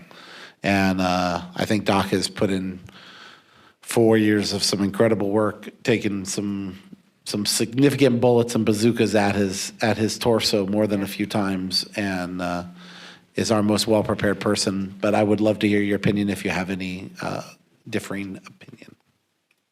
Yours. We're learning your opinion, so you got to have. We're giving you. I'm here to offer that opinion. I write about the Groundwater Authority now and then, and recently I see this globe of ours spinning through some cosmic vortex. I see a focus happening, and it mostly came from Blast, the manager of Groundwater Authority, whose first name is Carol. She has a hyphenated last name. I can never remember it. Thomas Kiefer. She signed a missive of, oh gosh, maybe 7 pages, where they wrote up a bit of a rebuttal to what they've been listening to from the Water District, at least over the year. And it was comprehensive. I've read it 3 times, underlined a whole bunch of places. And then, just recently, another individual I associate with pistachio growers. You guys probably know his name. His name escapes me for the moment. He wrote in rebuttal of what Carol wrote. There's a dialogue happening right now. Lots of words. There's no judge to this dialogue, though it's us. We read them. Some of us do. And I keep waiting for a similar lengthy narrative to be generated from the Water District. That would be 3 big opinions talking about generally the same complex issue. I think that's terrific. I'm such a big fan of dialogue. As far as I'm concerned, I'm willing, I may shake the tree a little bit, to sit back and allow that third leg of the dialogue to happen. I don't know who over there could write it, though. Somebody locked Don Zadiba in his office for a couple of days. He could do it. That third piece of the dialogue needs to happen. And then maybe they'll, one or 2 or 3 of the parties will offer another segment of the dialogue, which is good. I see that dialogue happening and going around the table as being very, very good. Don't you? Speaking Scott here. Dialogue is always good. So there's my opinion. Okay. I'm and you're okay with the appointment of Doc and Kyle? Sure. Okay, just want to make sure that we've had, you're good with that, Solomon? No. Yeah, well, that's right, we're supposed to keep our mouths shut. You and I are supposed to keep our mouths shut. We deal in numbers, not in commodities. Just kidding. That one's set aside. Next. East Current Air Pollution Control Board, which is currently Mr. Blades. Apparently, you might be staying on that one. It looks like it. I know we're all being glib about these, but it's an important board. But every time I call into them, there's not a whole lot going on. I'm happy to stay on it if nobody else. Skip, is that one you would like to add to your repertoire where it's actually bringing multiple of the environmental services into line? Which one of you guys gave him my name? Does the air pollution constitute light pollution? Is this a venue where that subject? So I've never heard of, no, I think it's just, it's air. No, it doesn't. Yeah. Oh, Just air. too bad. But you could sit as an alternate if you would like to. Or you could sit as a primary and I could be the alternate. It's really up to you. I don't mind doing it. I call in. They know my name, but there's not much conversation. Hey, good to see you, Mr. Blades. Cool. We run anybody, thanks. But I mean, The last time that we had any real issue with that committee was when the pistachios were first going in out there with Mr. McGee's farm and all that, and when he was blading off the property. So it really has to be a local issue for us to get involved, so. it's a good one to always keep our, keep our finger on the pulse, but. there's not a lot Okay, going on. I'm willing to acquiesce. If somebody feels that I'm being loaded up, It's intentional. So is that as the alternate, sir, or as the? ideally appointed? as an alternate. Alternate, okay. Naive you are if you believe life favors those who aren't naive. The next one is the League of California Cities, which again, Mr. Blades currently sits on, and I believe Mr. Bruin is the alternate. Yeah, and I again, I've served in this role for 2 years. I've attended, I think, 2 League of California City events in total in 2 years. I always go to him. I catch him. Kyle is the face of Ridgecrest right now at League of California Cities, and I hope that he continues to be the face. And if somebody else wants to be his alternate, I will happily step out of that role.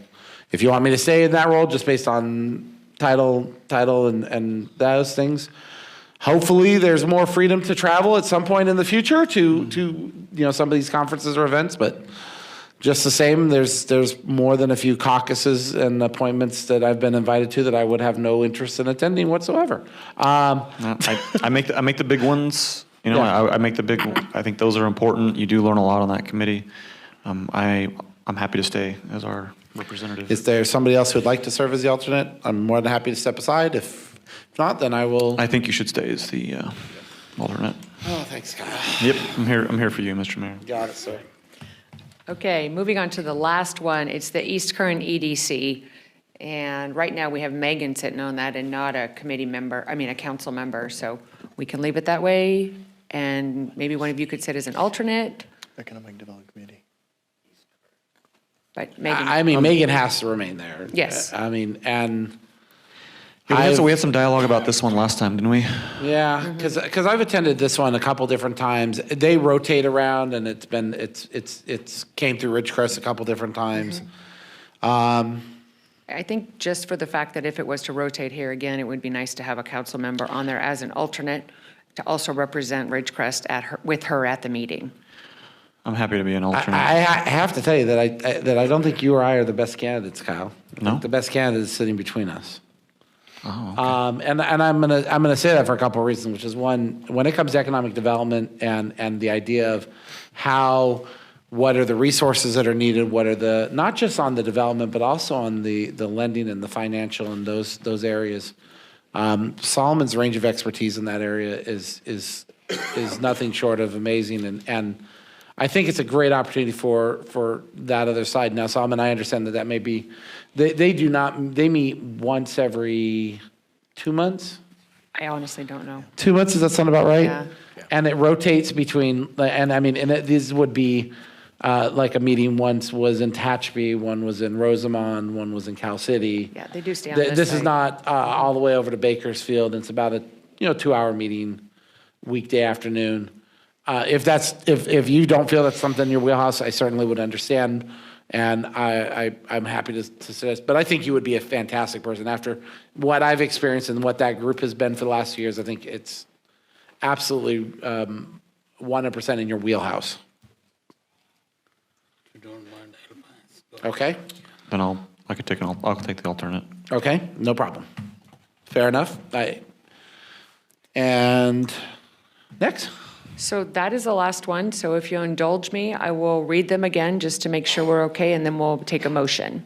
Okay? So for Finance Committee, I have Bruin and Heyman. For Economic Development Committee, I have Blades and Rajaratnam. City Org and Services is Gorman and Bruin.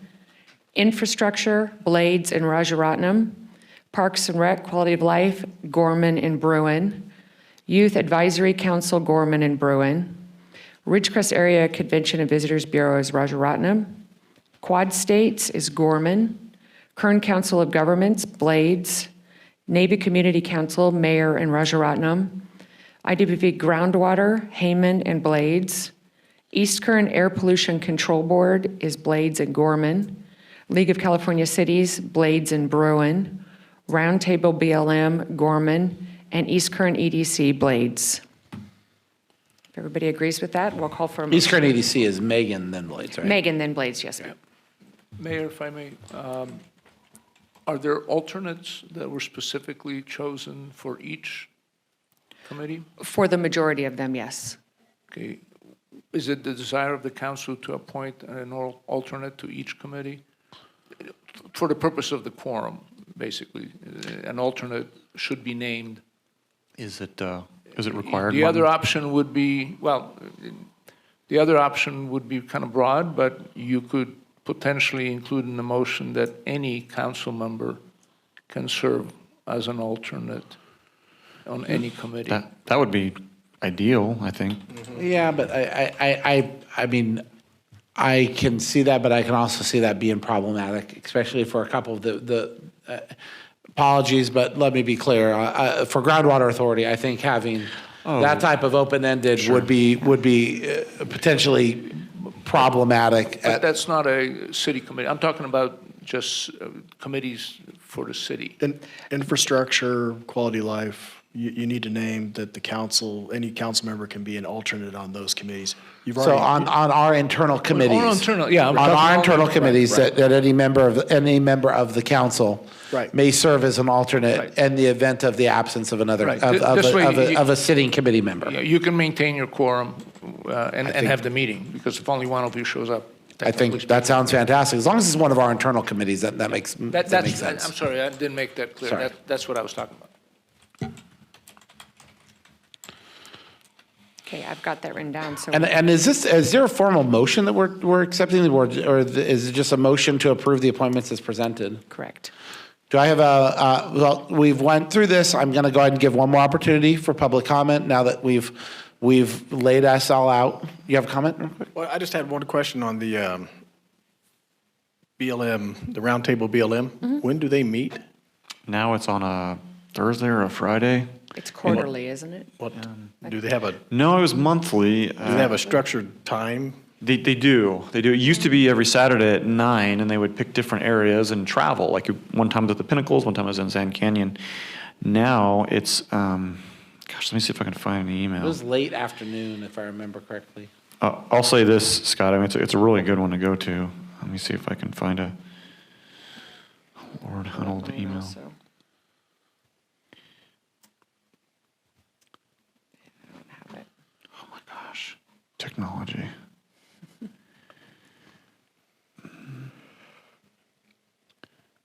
Bear with me. Sorry. Awkward silence. I mean, I'm okay with awkward silences.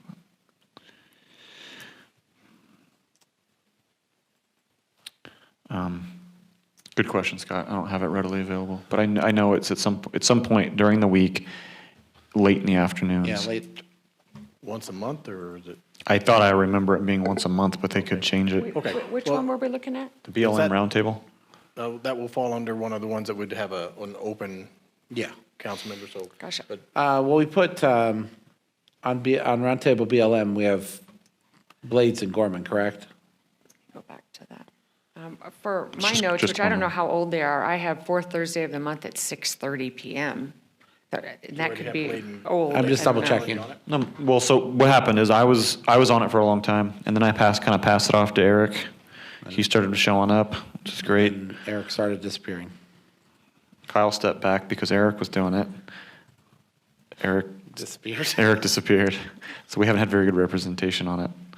Yeah, I'd be interested in being, like an alternate for it, but because you're on it now, correct? Yeah. Yeah, BLM is Gorman, so Heyman as the alternate, Perfect. okay? Yeah, last one we had was, let's see, oh, gosh, I'm getting closer, guys. Of course, it doesn't give the time. Oh my Who gosh, sends out those emails? it's different. It's different people. Okay. Yeah. I haven't seen one lately, so I was going to make sure I was added back in. It was adjourned by 7:34 PM, so that tells me it probably started at 6:30. 6:30. Yeah. There's no start time on this agenda. We will find out. Called to for you. order at 6 o'clock on October 27th, back, which was a Thursday. So Matt, back to the old time, Thursday at 6. Fourth Thursday at 6 Mm-hmm. at the BLM office on Richmond. That's where they generally meet. So Okay. we can call for a motion. Well, I'm gonna go ahead and ask again, since we've had now a discussion, I'm gonna ask if there's any other further public comment on any of the appointments.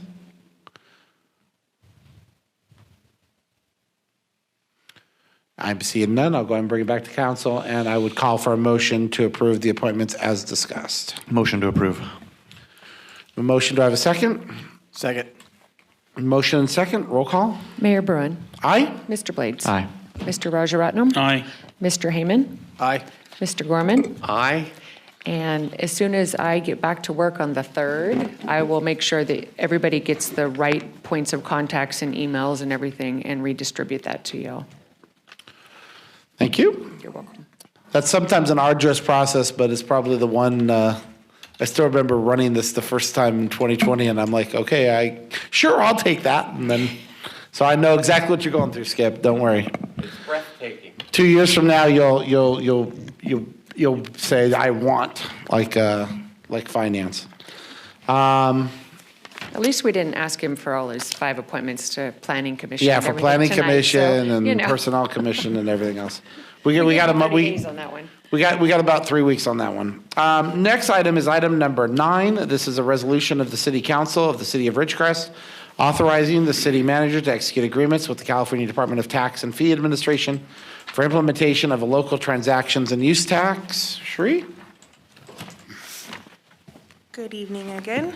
So, as City Manager Strand mentioned, there are 2 resolutions that we need to pass tonight. This first one is required by the State Board of Equalization, and it authorizes the city manager to execute necessary agreements with the state to set up and manage the tax. There is one correction that we need to make on the resolution. The first whereas, it should read, on July 20th, 2022, the City Council approved resolution number 22-51 rather than ordinance.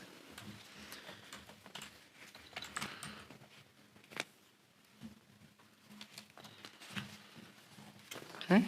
Is there any council discussion? I do have one question. So this is, which one? I'm sorry.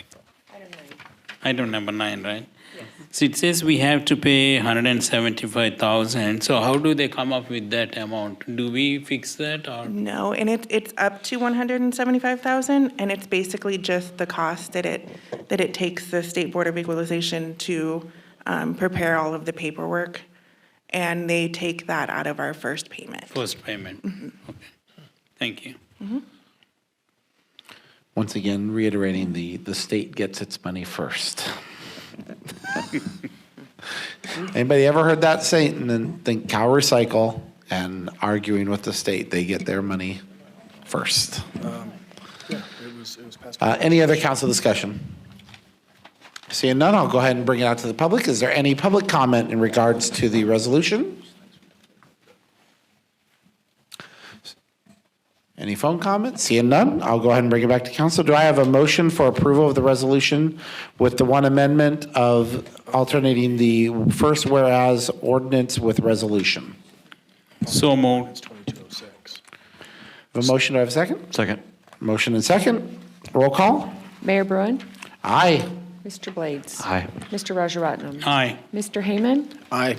Mr. Gorman. Aye. 5 ayes, motion carries. Next item is item number 10. Item number 10 is a resolution of the City Council of the City of Ridgecrest authorizing examination of sales or transactions and use tax records. Mr. Mayor, Mr. Mayor, I'm sorry, I wanted to jump in sooner, but just wanted to clarify something. The language of the resolution will reflect the correct number. I think there's some confusion. I think on July 20th, the council introduced ordinance 2206, I believe, which amends the code. The resolution in and of itself didn't amend the code. The resolution placed the measure on the ballot. So we will, with council's approval and a motion maker and a second, we will insert the correct language in the final draft. Okay? I'd also like to hold us up for a moment, if you can, just to comma. I don't know if we asked for public input on the last one. Yes, it We did. did, we did. Did we? Yes, sir. Didn't register. That's right. I did, sir. Yeah. Yeah. So what you're specifically saying is we need to call for an additional, we're going to bring the item back for an additional motion, second, and approval. We are not speaking of changing the term ordinance to resolution. We are simply saying that the language will be reflected Right. to that the ordinance was introduced for its first reading. Right. On- To amend the code, right. To edit the code on the July 20th date. Is that correct? That's correct.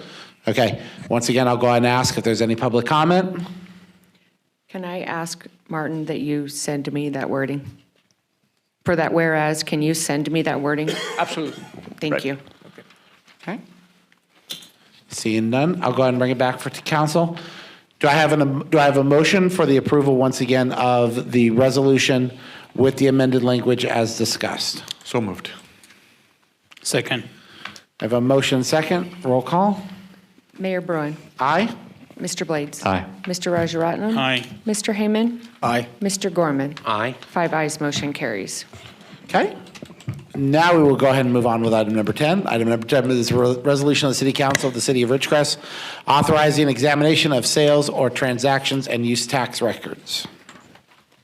So this second resolution is required by the State Board of Equalization, and with the passage of the resolution, it allows the Board of Equalization to provide access to records for the new sales tax to both the city and to HDL. Okay. Are there any questions from the council? None. Seeing none, is there any, I'll go ahead and bring it out to public. Is there any public comment? Seeing none, I'll bring it back to the council. No further discussion. Do I have a motion for approval of the resolution of the City Council of the City of Ridgecrest authorizing examination of sales or transactions and use tax records? So moved. I have a motion, do I have a second? Second. Motion second, roll call. Mayor Bruin, Aye? Mr. Blades, Aye. Mr. Rajaratnam, Aye. Mr. Heyman, Aye. Mr. Gorman. Aye. 5 ayes, motion carries. Next item is item number 11. This is our discussion item regarding the Board of the Indian Wells Valley Groundwater Authority. Mr. Heyman. Thank you, Mayor. The board did meet on Wednesday, December 14th, and I will give you a brief recap of that meeting. It was a pretty full meeting, but it was a lot of administrative items. But so we will start with, let's see, get things in order here. So we'll begin with the review item, agenda item number 9, review and consideration of the 2022 budget amendments. And so that was looked at and approved. And so basically it dealt with putting the 7.6 million into the budget and how to account for that money and the use of it in the upcoming projects. Agenda item 10 was board discussion and potential action regarding 2023 board rotation, and that pertained to the chair position and vice chair position on the board, and so we approved to continue the current status, which would be to the city will be the chair in the upcoming year, and the county will be the vice chair, and the water district will be moved into back into that rotation, or further back into the rotation. And I don't want to get too far into it, but it basically is a result of the conflict of interest that the water district has because of legal matters, and so the board feels it's important to be able to continue the path we're on with the least amount of issues that deal with conflict of interest with the water district. So that was approved. Item number 11 was contract renewal with Capital Corps. That was approved. Capital Corps has done a tremendous job for the Groundwater Authority. They were instrumental in getting the $7.6 million that we recently received, along with, I believe it's close to a $10 million total that they've brought in for the year. And so they've done a phenomenal job, not just on gathering or bringing in grants and money for the projects, but also on the federal level, state level, their ability to communicate with those in the upper levels of the government and on the federal side, state side, is very important and instrumental in moving forward with the GA. So I was glad to see that they were approved and will continue to do the good work that they've been doing.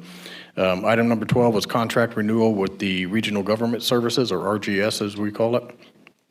That was approved. Again, RGS has done a good job on management and staff with the GA.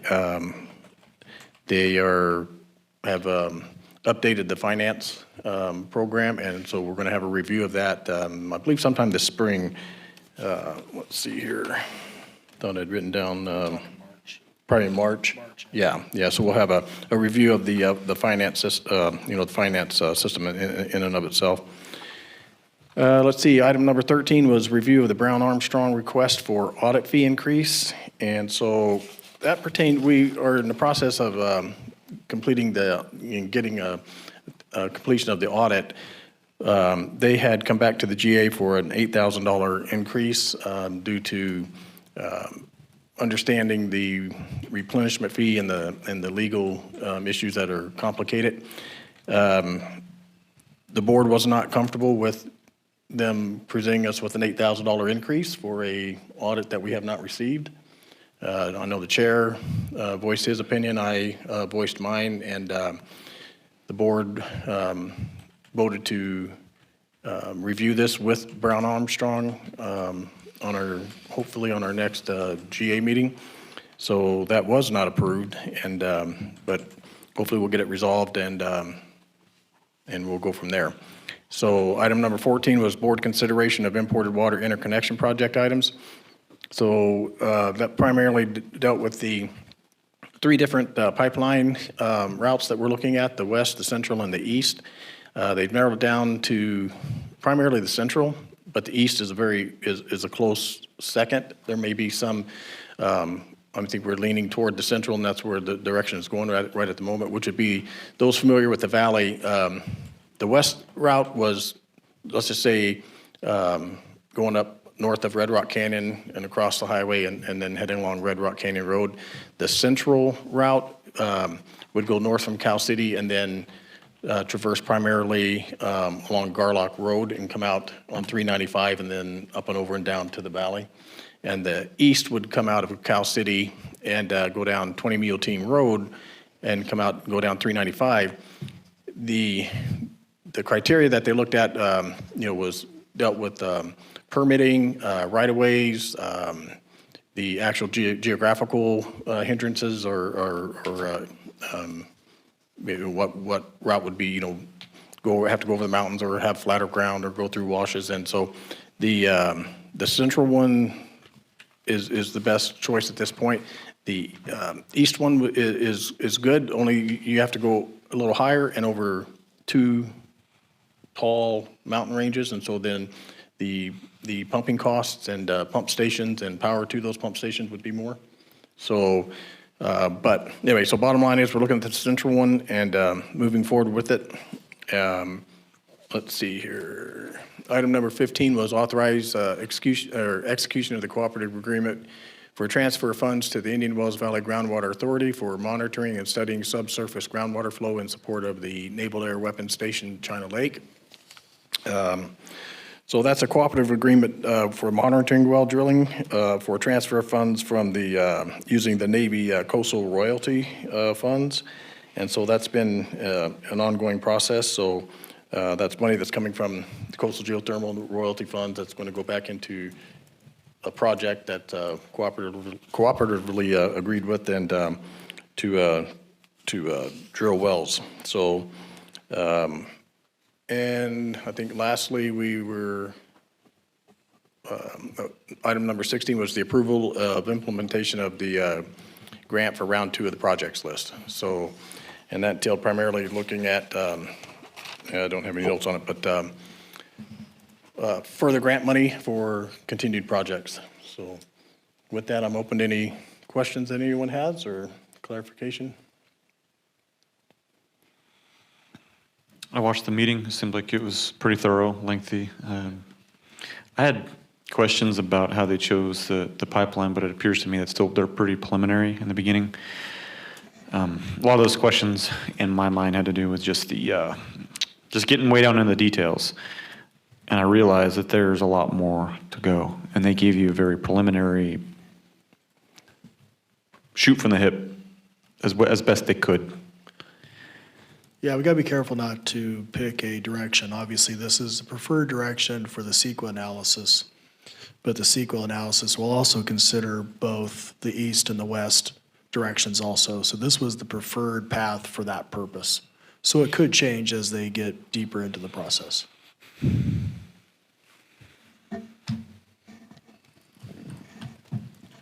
I don't have anything.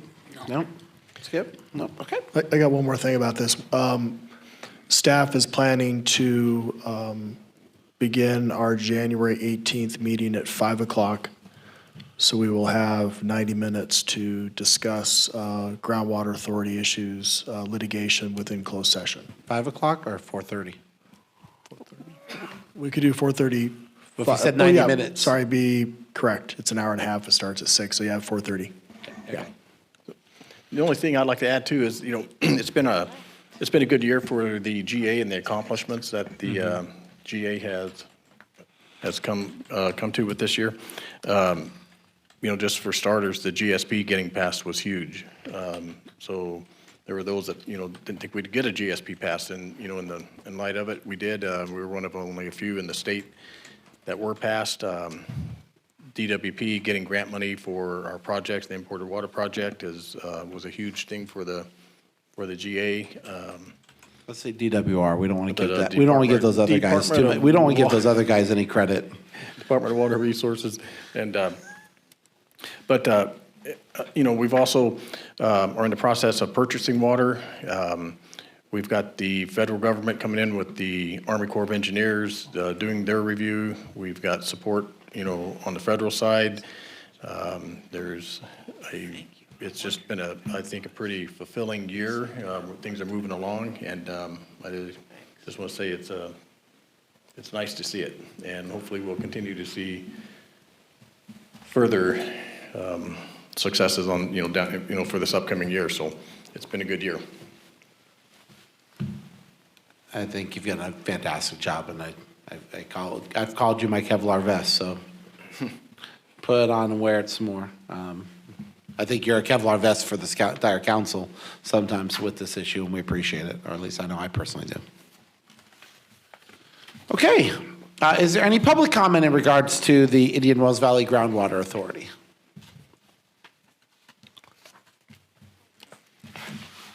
Okay, seeing none, we'll go ahead and move on to our committee reports.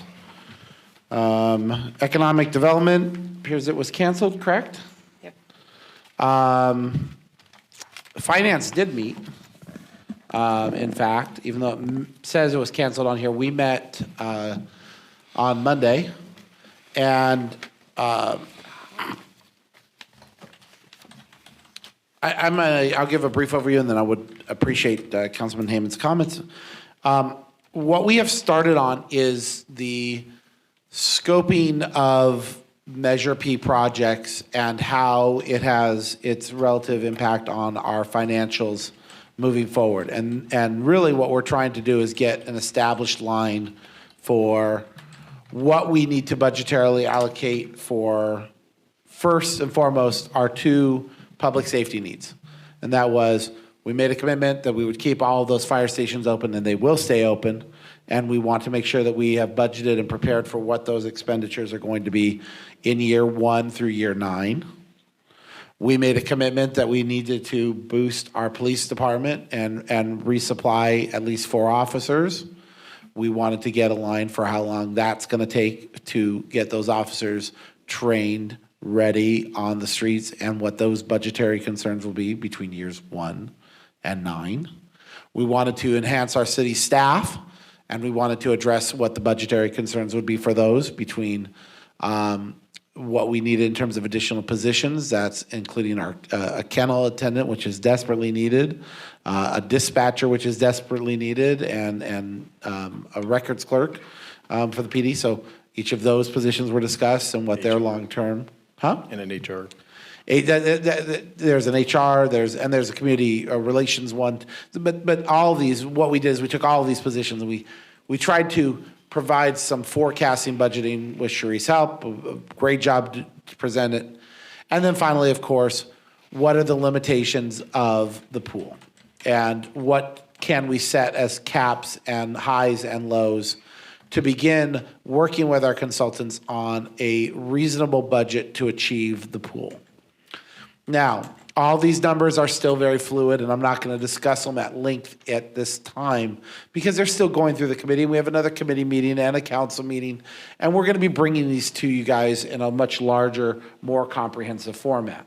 I want to thank the public that was there because that certainly always helps for them to be fully educated, and more importantly is we are able to set some course goals for where we want to go. And we'll be bringing this back in January with a lot more detail and a lot more insight into where our fiscal year 23-24 budget is looking like with Measure P into that factor, and how much we believe we need to budget or prepare for the pool's construction.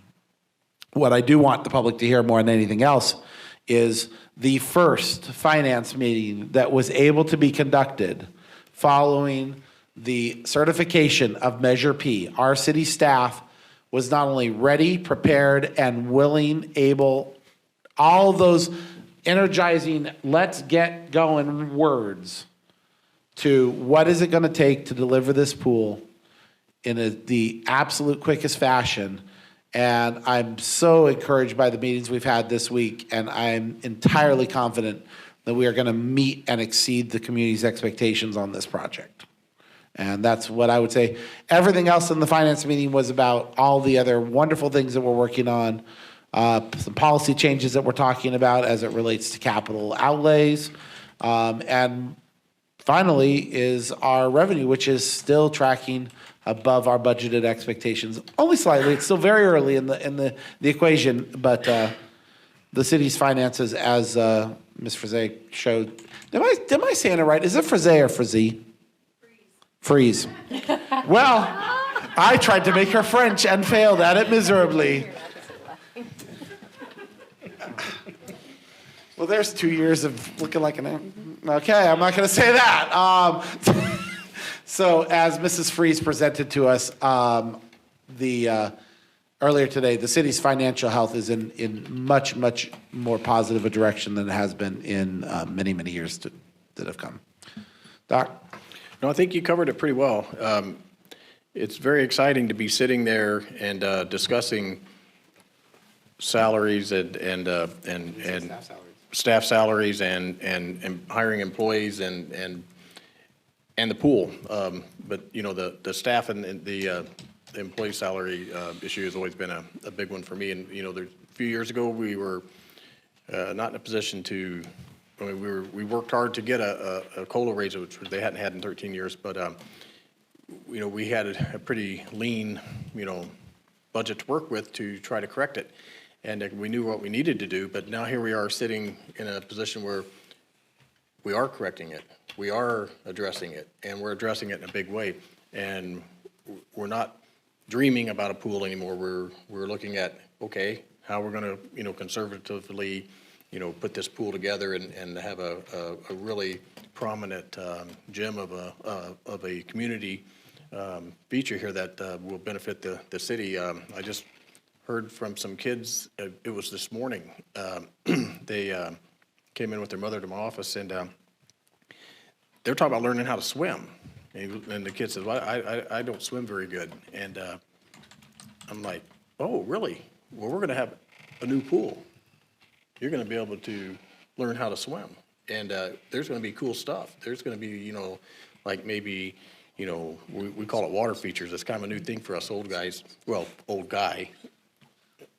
Eric probably doesn't fit that category, but you know, instead of having, you know, say like a static feature, a slide or something, you know, there's water features that can be blown up and put into a pool that are really fun for the kids. Climbing walls that, you know, they can climb up and fall off into the pool. You know, just a lot of things that the kids can do. So it was really fun to sit there and tell that family this morning that we're going to have a pool for you, and the kids are going to be able to learn to swim and be able to have a place to get out of the heat and really enjoying themselves. So it's extremely satisfying to sit on that finance committee and discuss these things that we were only kind of dreaming about, but we've been working hard for it. You know, the whole staff has, the city council's been working on it. Everybody, it's been a huge team approach, and a big, you know, thank you to the community for standing up for and voting for Measure P, because that, you know, I said a long time ago, you know, if we want a pool, man, we're probably going to have to pay for it. We've got to come up with it. And so here we sit. So thank you to the public. You have our commitment. I can speak for myself, and everyone has already said it tonight, I believe, that we you know, we are put in a position here to act and do our job, and that's what we're here for, and we're going to do it and continue to see this through. So yeah, it was a good meeting, and that's all I have. It's always fun when you can talk positives. Yeah. And that was a fun meeting. And Kyle was there too. He just kind of sat in the corner and didn't look like he understood what was going on, but it was great. He was, I mean, I'm just teasing you, my friend. That's all right. You opened the door, I just walked through it. I'm just going to ramp it up worse. Oh, I know you will. Next is Infrastructure Committee. Yes, we did meet. You did. There was 2 items, alternative road marking options. Travis presented to us a different, it wouldn't be for another year or 2 because we have to put in for a grant, but then the grant would take care of it. Something called PedSafe, Pedestrian Hybrid Beacon. Wouldn't come along until likely early 25, but it seemed like a very good solution to right there, like in front of Las Flores, going across the street. Instead of it just being, you know, a mid-block crosswalk, it's something like they find on, it is found on college campuses. A beacon that goes over, lights a flash. So it's called PedSafe, Pedestrian Hybrid Beacon. That segued into discussions about parking in Las Flores, but that's for the school district to deal with. Then we talked about number 3 was the Bowman Bike Path, looking into grants to possibly get that done. ATP grant is the best way, but that's down the road a little ways, but it's still being discussed. You have anything else, Solomon?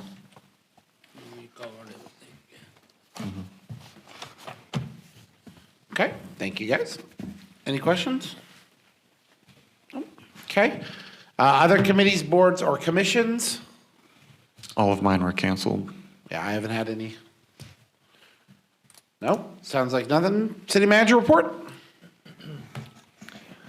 Yes, as you know, Mr. Mayor, we did meet with our pool consultant this week. We are looking at hopefully our first town hall meeting on the pool the third week of January, and then maybe the second town hall meeting sometime during the first week of March. So we are moving forward on that. The meeting was positive. This is the group that the city hired in 2010 to do our feasibility study. And luckily for us, the person who did the study is still with the company. He's the president of the company. That study is still relevant today, and we're just moving forward from that.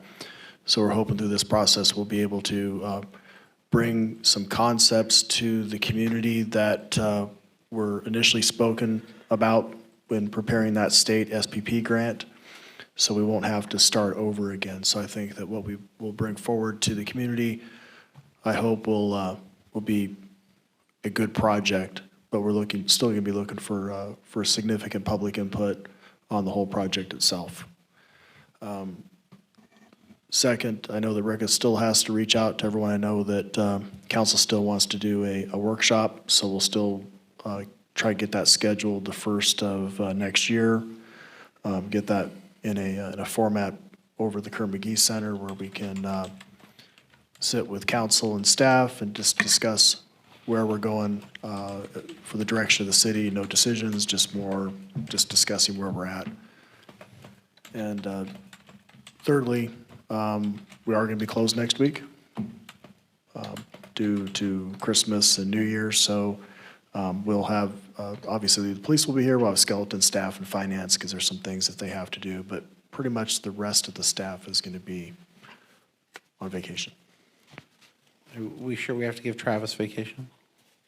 I think Travis will be, are you going to be here? I thought you were going to be working a little bit of that. Yeah, I think Good. Travis is going to be here. But Good. yeah. But he was actually supposed to be gone this week, but I think he came back because of. Came back for Peggy. Everyone else can have vacation, just not him. I was okay with that. Yeah, we have to make sure we give Travis some time off. But other than that, Merry Christmas. Okay, next is future agenda items. Does any council members have any future agenda items they would like addressed at a future meeting? None? Yes, sir. Yes, sir. Forgive me, I'm old and slow on the uptake. Okay. Future agenda items. I don't know what list of future agenda items you already have, so it's tough to guess if I'm not duplicating something. We're dismayed when we hear that, okay, drive through the city and the empty buildings bother me. It's related, though, to building owners tripling rent costs and making a currently occupied building into an empty building. Give those two related problems a name, and I'd hang it on your future agenda item as something to talk about. The first reaction I get when I hear, specifically in Randsburg, but I think elsewhere and in Ridgecrest, that a business had closed because the rent got too darn high. And Denise and I talk about this, and we're no experts on taxes and stuff like that, but there's this urban myth that you get some sort of a tax break having a fallow building sitting in Ridgecrest doing nothing. You get to, quote, write it off, whatever that means. And also nosing through the internet, looking to see if that's really true, I stumble across some laws, not laws, perhaps it's Governor Newsom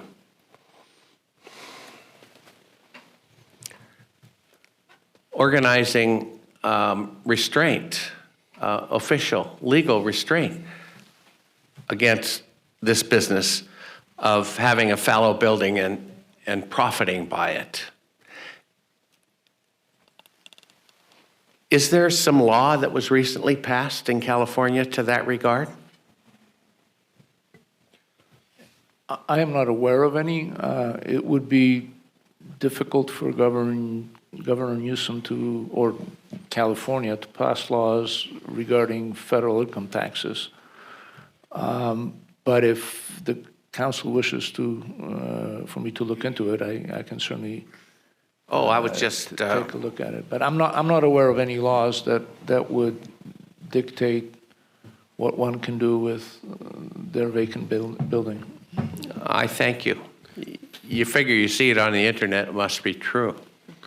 I'm sure that's not the case. This was just a stream of consciousness on my part, but I do remember millions of years ago walking in on, who was our manager back then? It wasn't even called a manager, Harvey Rose. Anybody remember him? And he'd flinch when I'd bring it up. Can't we, I said, organize a municipal tax against the property of a fallow building so as to get the attention of the owner?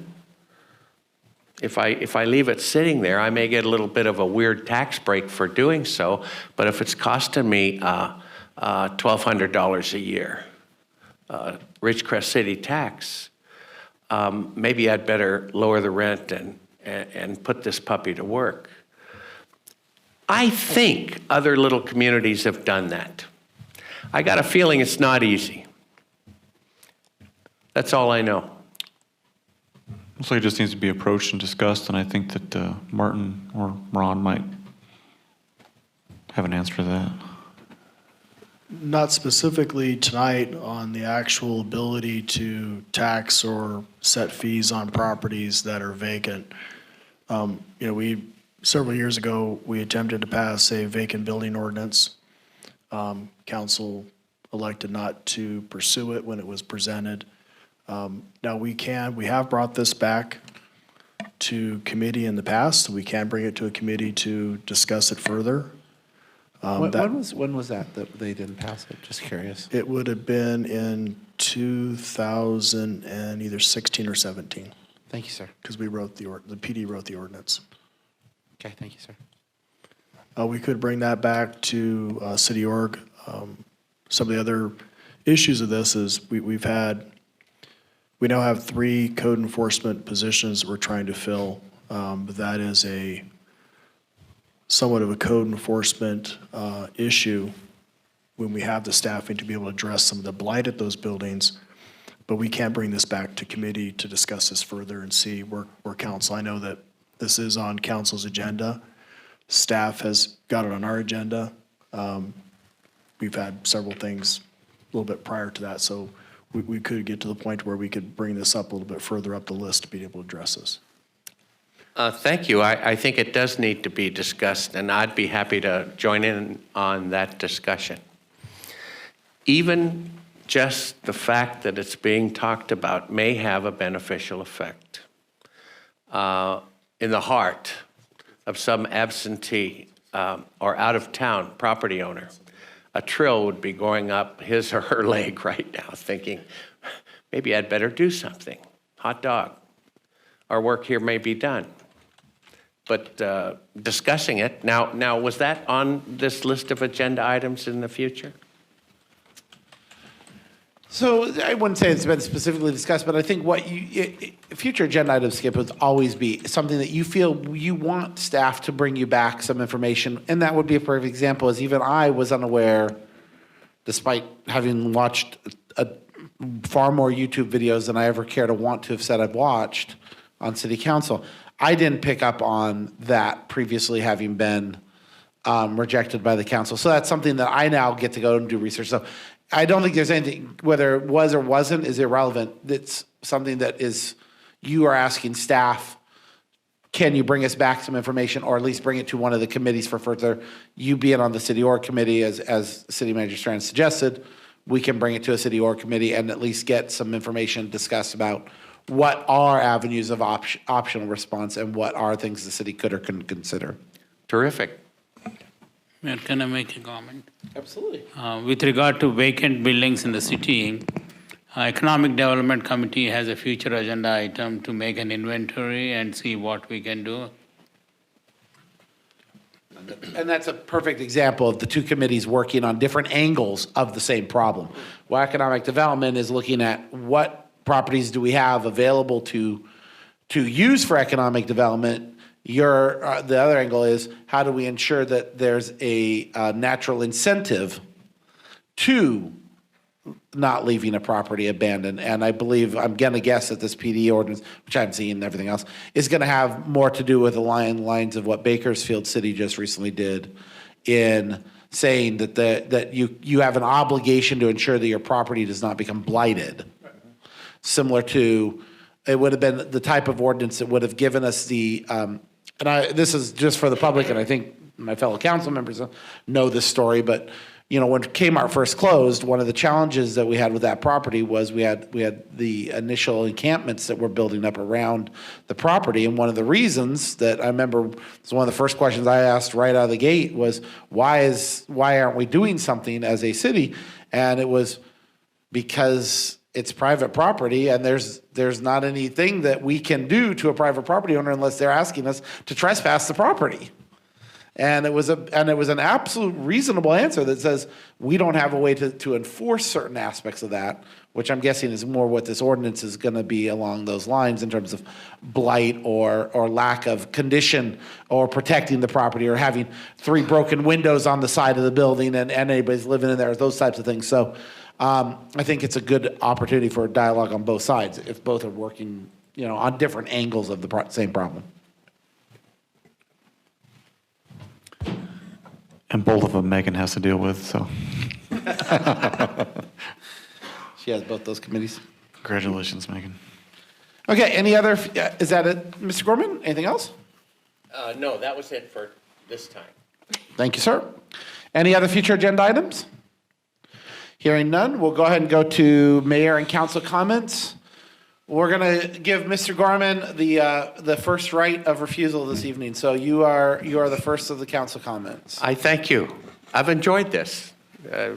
It's nerve-wracking, but later I'll sit back, as I'm sure Peggy, who may be watching, should kicked off her shoes, maybe made something good to drink. It's watching right now. I remember I and Peggy go back further than most of you.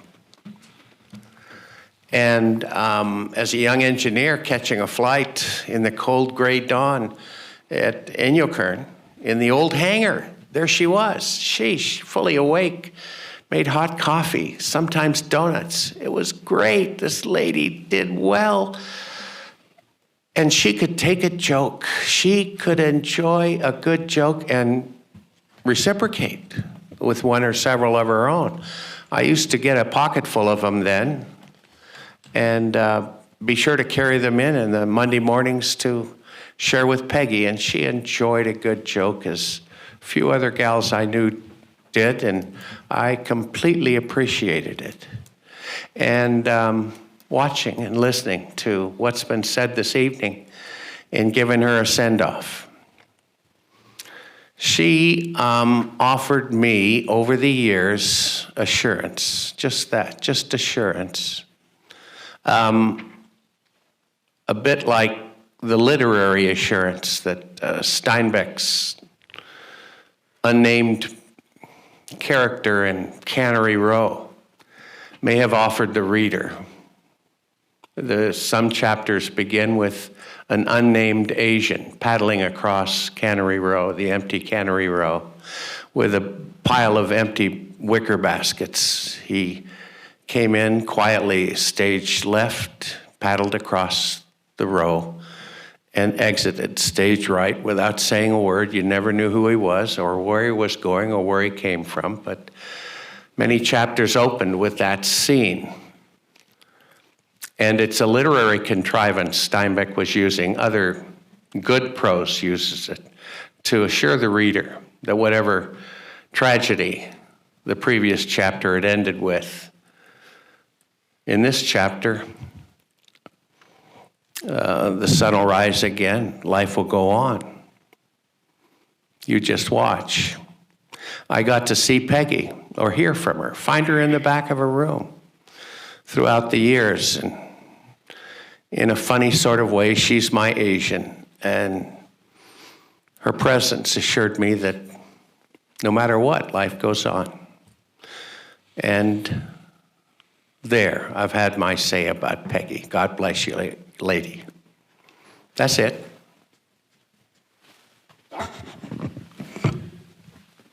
So I'd like to take a moment here and congratulate Mayor Bruin getting reelected, and Skip for your election results and being part of the council now. So congratulations to both of you. And I'd like to just say a big thank you to the entire city council members. I just want to say it's been an absolute pleasure this year working with everybody, and I look forward to the next year. So, yeah, that's about it. So I wish everybody a Merry Christmas, and to the staff, and so have a great Christmas and New Year's, and we'll be back in the saddle working hard again in January. Sam? Just want to thank the staff for their hard work during this year. Really appreciate it, and wish you all Merry Christmas. Thank you. Mr. Blades. Yeah, well, here we are. The year's ending. Our next meeting was what? The beginning, not the beginning of January. We're skipping that one and going to January the 18th. Yeah, the That's first right. meeting of January will be going dark, so there will be no meeting on the 4th. So I won't drone on. I just want to take a few moments to say that, hopefully, I don't know, is there very many people watching this? 13. 13. Well, that's, you watch it go down as I start talking. 14. 14. Okay, cool. Yeah. I'm used to it. I just want to reaffirm, I do like to always constantly echo what we drive for individually. And I think that's important. Even though we all represent the entire community, there are people who are watching and waiting and they're paying attention to who they voted for and what their goals are. Mine have not shifted greatly, but the more I learn about the community, the more I hone in on what I think needs to be done. And so here we are at the end of the year. I'm going to start the next year giving everybody that message. Quality of life is big to me, not just everything that Parks and Rec does, but the overall bigger picture of growing this community organically. I want to underline that, no pun intended. I want to underline that organic portion because I think it's important. I don't want to see this place sprout out real big. We don't need to become something like a Lancaster. There's no reason for that. There's not enough land or resources, I don't think. But I do want to see this place grow correctly. I want to see our downtown become more vibrant, and I think we have a lot of planning to do, and it's all one great picture, one great big picture. Part of that picture is not just doing the nice, happy things with the community events. It's also making sure that our PD is there to walk, everything that we do, it's economic development, infrastructure, every single one of these committees, they have to have that backbone of the police department, and they have to feel supported. So that's something that's very important to me, and I'm reaffirming that as one of my goals for the next coming year, and making sure we keep an eye on their health and vibrancy. And water. Water is important to me. We've heard different people say about how it's one of the most important things facing this valley. Well, it's going to be facing this valley for a very long time to come. This is not just going to fix itself overnight, and it's going to take a lot of hard decisions and people doing things that are not always going to be popular. So I'm happy to stand next to you, Scott, or behind you, as it were, to make sure that happens. I want to wish everybody a Merry Christmas and a Happy New Year.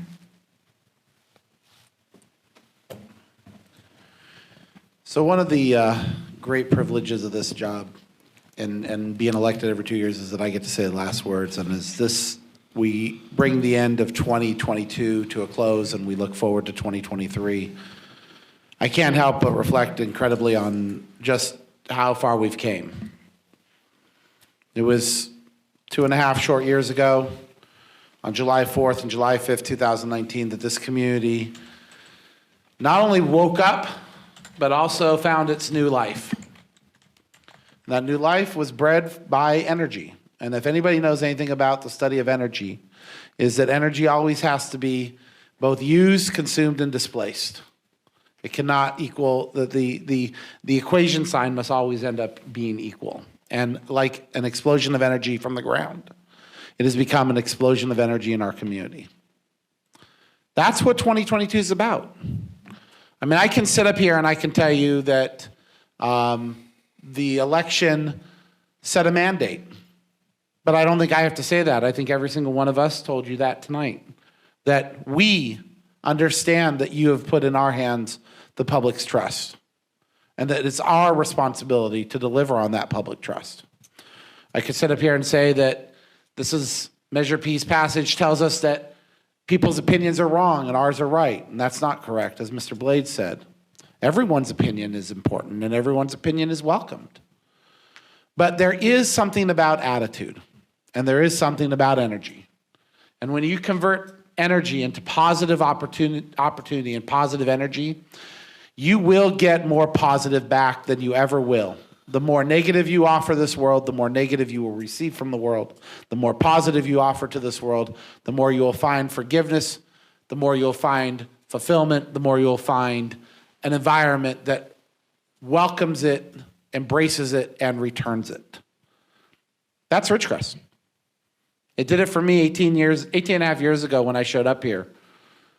It did it to me in 2014 when we went through our chamber events and everything and how that taught me and grew me. It happened when Peggy Breeden showed up at my doorstep in 2004 and said, "You're going to be in Follies." It's happened when I met Mr. Blades for the first time and we sized each other up and tried to figure out what was going on. And it still is happening today. And it's going to continue to happen in 23. And it's going to happen in 24. And it's going to happen in 25. And it's going to happen in 26. And it's going to continue to happen in Ridgecrest because we have the right attitude. And we must continue to embrace, welcome, and offer that attitude to the rest of the world. And so with that, I'll simply say a few final words. First, thank you to Peggy Breeden. Thank you for being what is such a symbol of what this community is and your generosity in the giving of your heart. I said to you, Peg, in December of 2018, as I was not happy with you on that night, and we've had that wonderful chat, I said, I will fight to the death for you because you did not deserve what happened that night, and let tonight be your celebration at home saying, you know what? I endured it to make sure that everything got on the right course. And we thank you for that. I want to thank you, the gentlemen who are sitting at the council, and Skip, it's going to be a joy to work with you, but to the other three gentlemen, you know, you get into this job and you never know quite what you're going to get. I know Kyle felt that way. I had a pretty good feeling with Solomon because we had spent a lot of years working together at the chamber. And me and Doc were just establishing a new relationship. But I remember when we sat at Lugo's and we said, okay, I like where you're going with this. I like where you're going with this. And you and me both talked about water and talked about direction and talked about politics of the city. And I could not have asked for a group to more engage in my flamboyancy and energizing and doing these types of fun stuff and sharing it with me. Thank you for sharing in the humor. Thank you and sharing and making this job what it should be, which is serving your community should be a pleasure and fun. To the staff, hey guys, the number one thing I look at each one of you when I talk to you is the smiles. And I'm seeing it all over the place. And you know what? It's not just because we're doing things right, but it's because you guys are being allowed to engage your best skills for the best causes for the city. And your skills are being allowed to shine. Each one of you continues to be people I enjoy working with, and I continue to look forward to working with, and I know you guys are all going to continue to be stars for this community. We have a great team from our department heads to our staff to the people that just put in that little bit of extra to make sure this community matters. Thank you. We will fulfill our commitment to you as well. We made that promise, and we're going to follow through on that just as much. To the citizens, thank you. Thank you for believing in us. Thank you for taking that leap of faith. Thank you for offering to invest in your community rather than continue to see doubt and pessimism and every other thing that we allow into this world to deter us from our goals. You as citizens through Measure P have said, we're going to believe in Ridgecrest. And thank you for that. Thank you for believing in us, and thank you for believing in yourselves. We're going to deliver on it. We're going to make Ridgecrest what Ridgecrest, the community we've wanted it to be. And we're not going to just do it for ourselves, but we're going to do it for our youth. We're going to do it for the future. And we're going to do it for that person out there that hasn't moved here. We're going to do it for the Eric Bruin that lived in Pacoima in 2003 and had no idea that this place was going to be his home. And he was going to build the relationships and end up sitting in the mayor's seat 18 years later. We're going to do it for those people who are going to be part of this community moving forward and building it into what it will be in the future. And then last but not least, I have to offer a great thank you to a woman who 11 years ago made me a father, 12 years ago made me a husband, and tonight made me very happy in showing up. Because it was the first time she showed up in 2 years. And anybody who knows me and my family, my wife is not the biggest fan of my public service.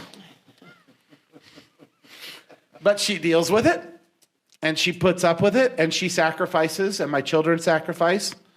And so to my family, to my wife, to my kids, thank you for letting me do this. Thank you for giving me the opportunity to be of service and of service to this community for another 2 years. And with that, I'll close on the line that I look forward to reading on Saturday night with my 4 children surrounding me, which is, Merry Christmas to all, and to all, a good night.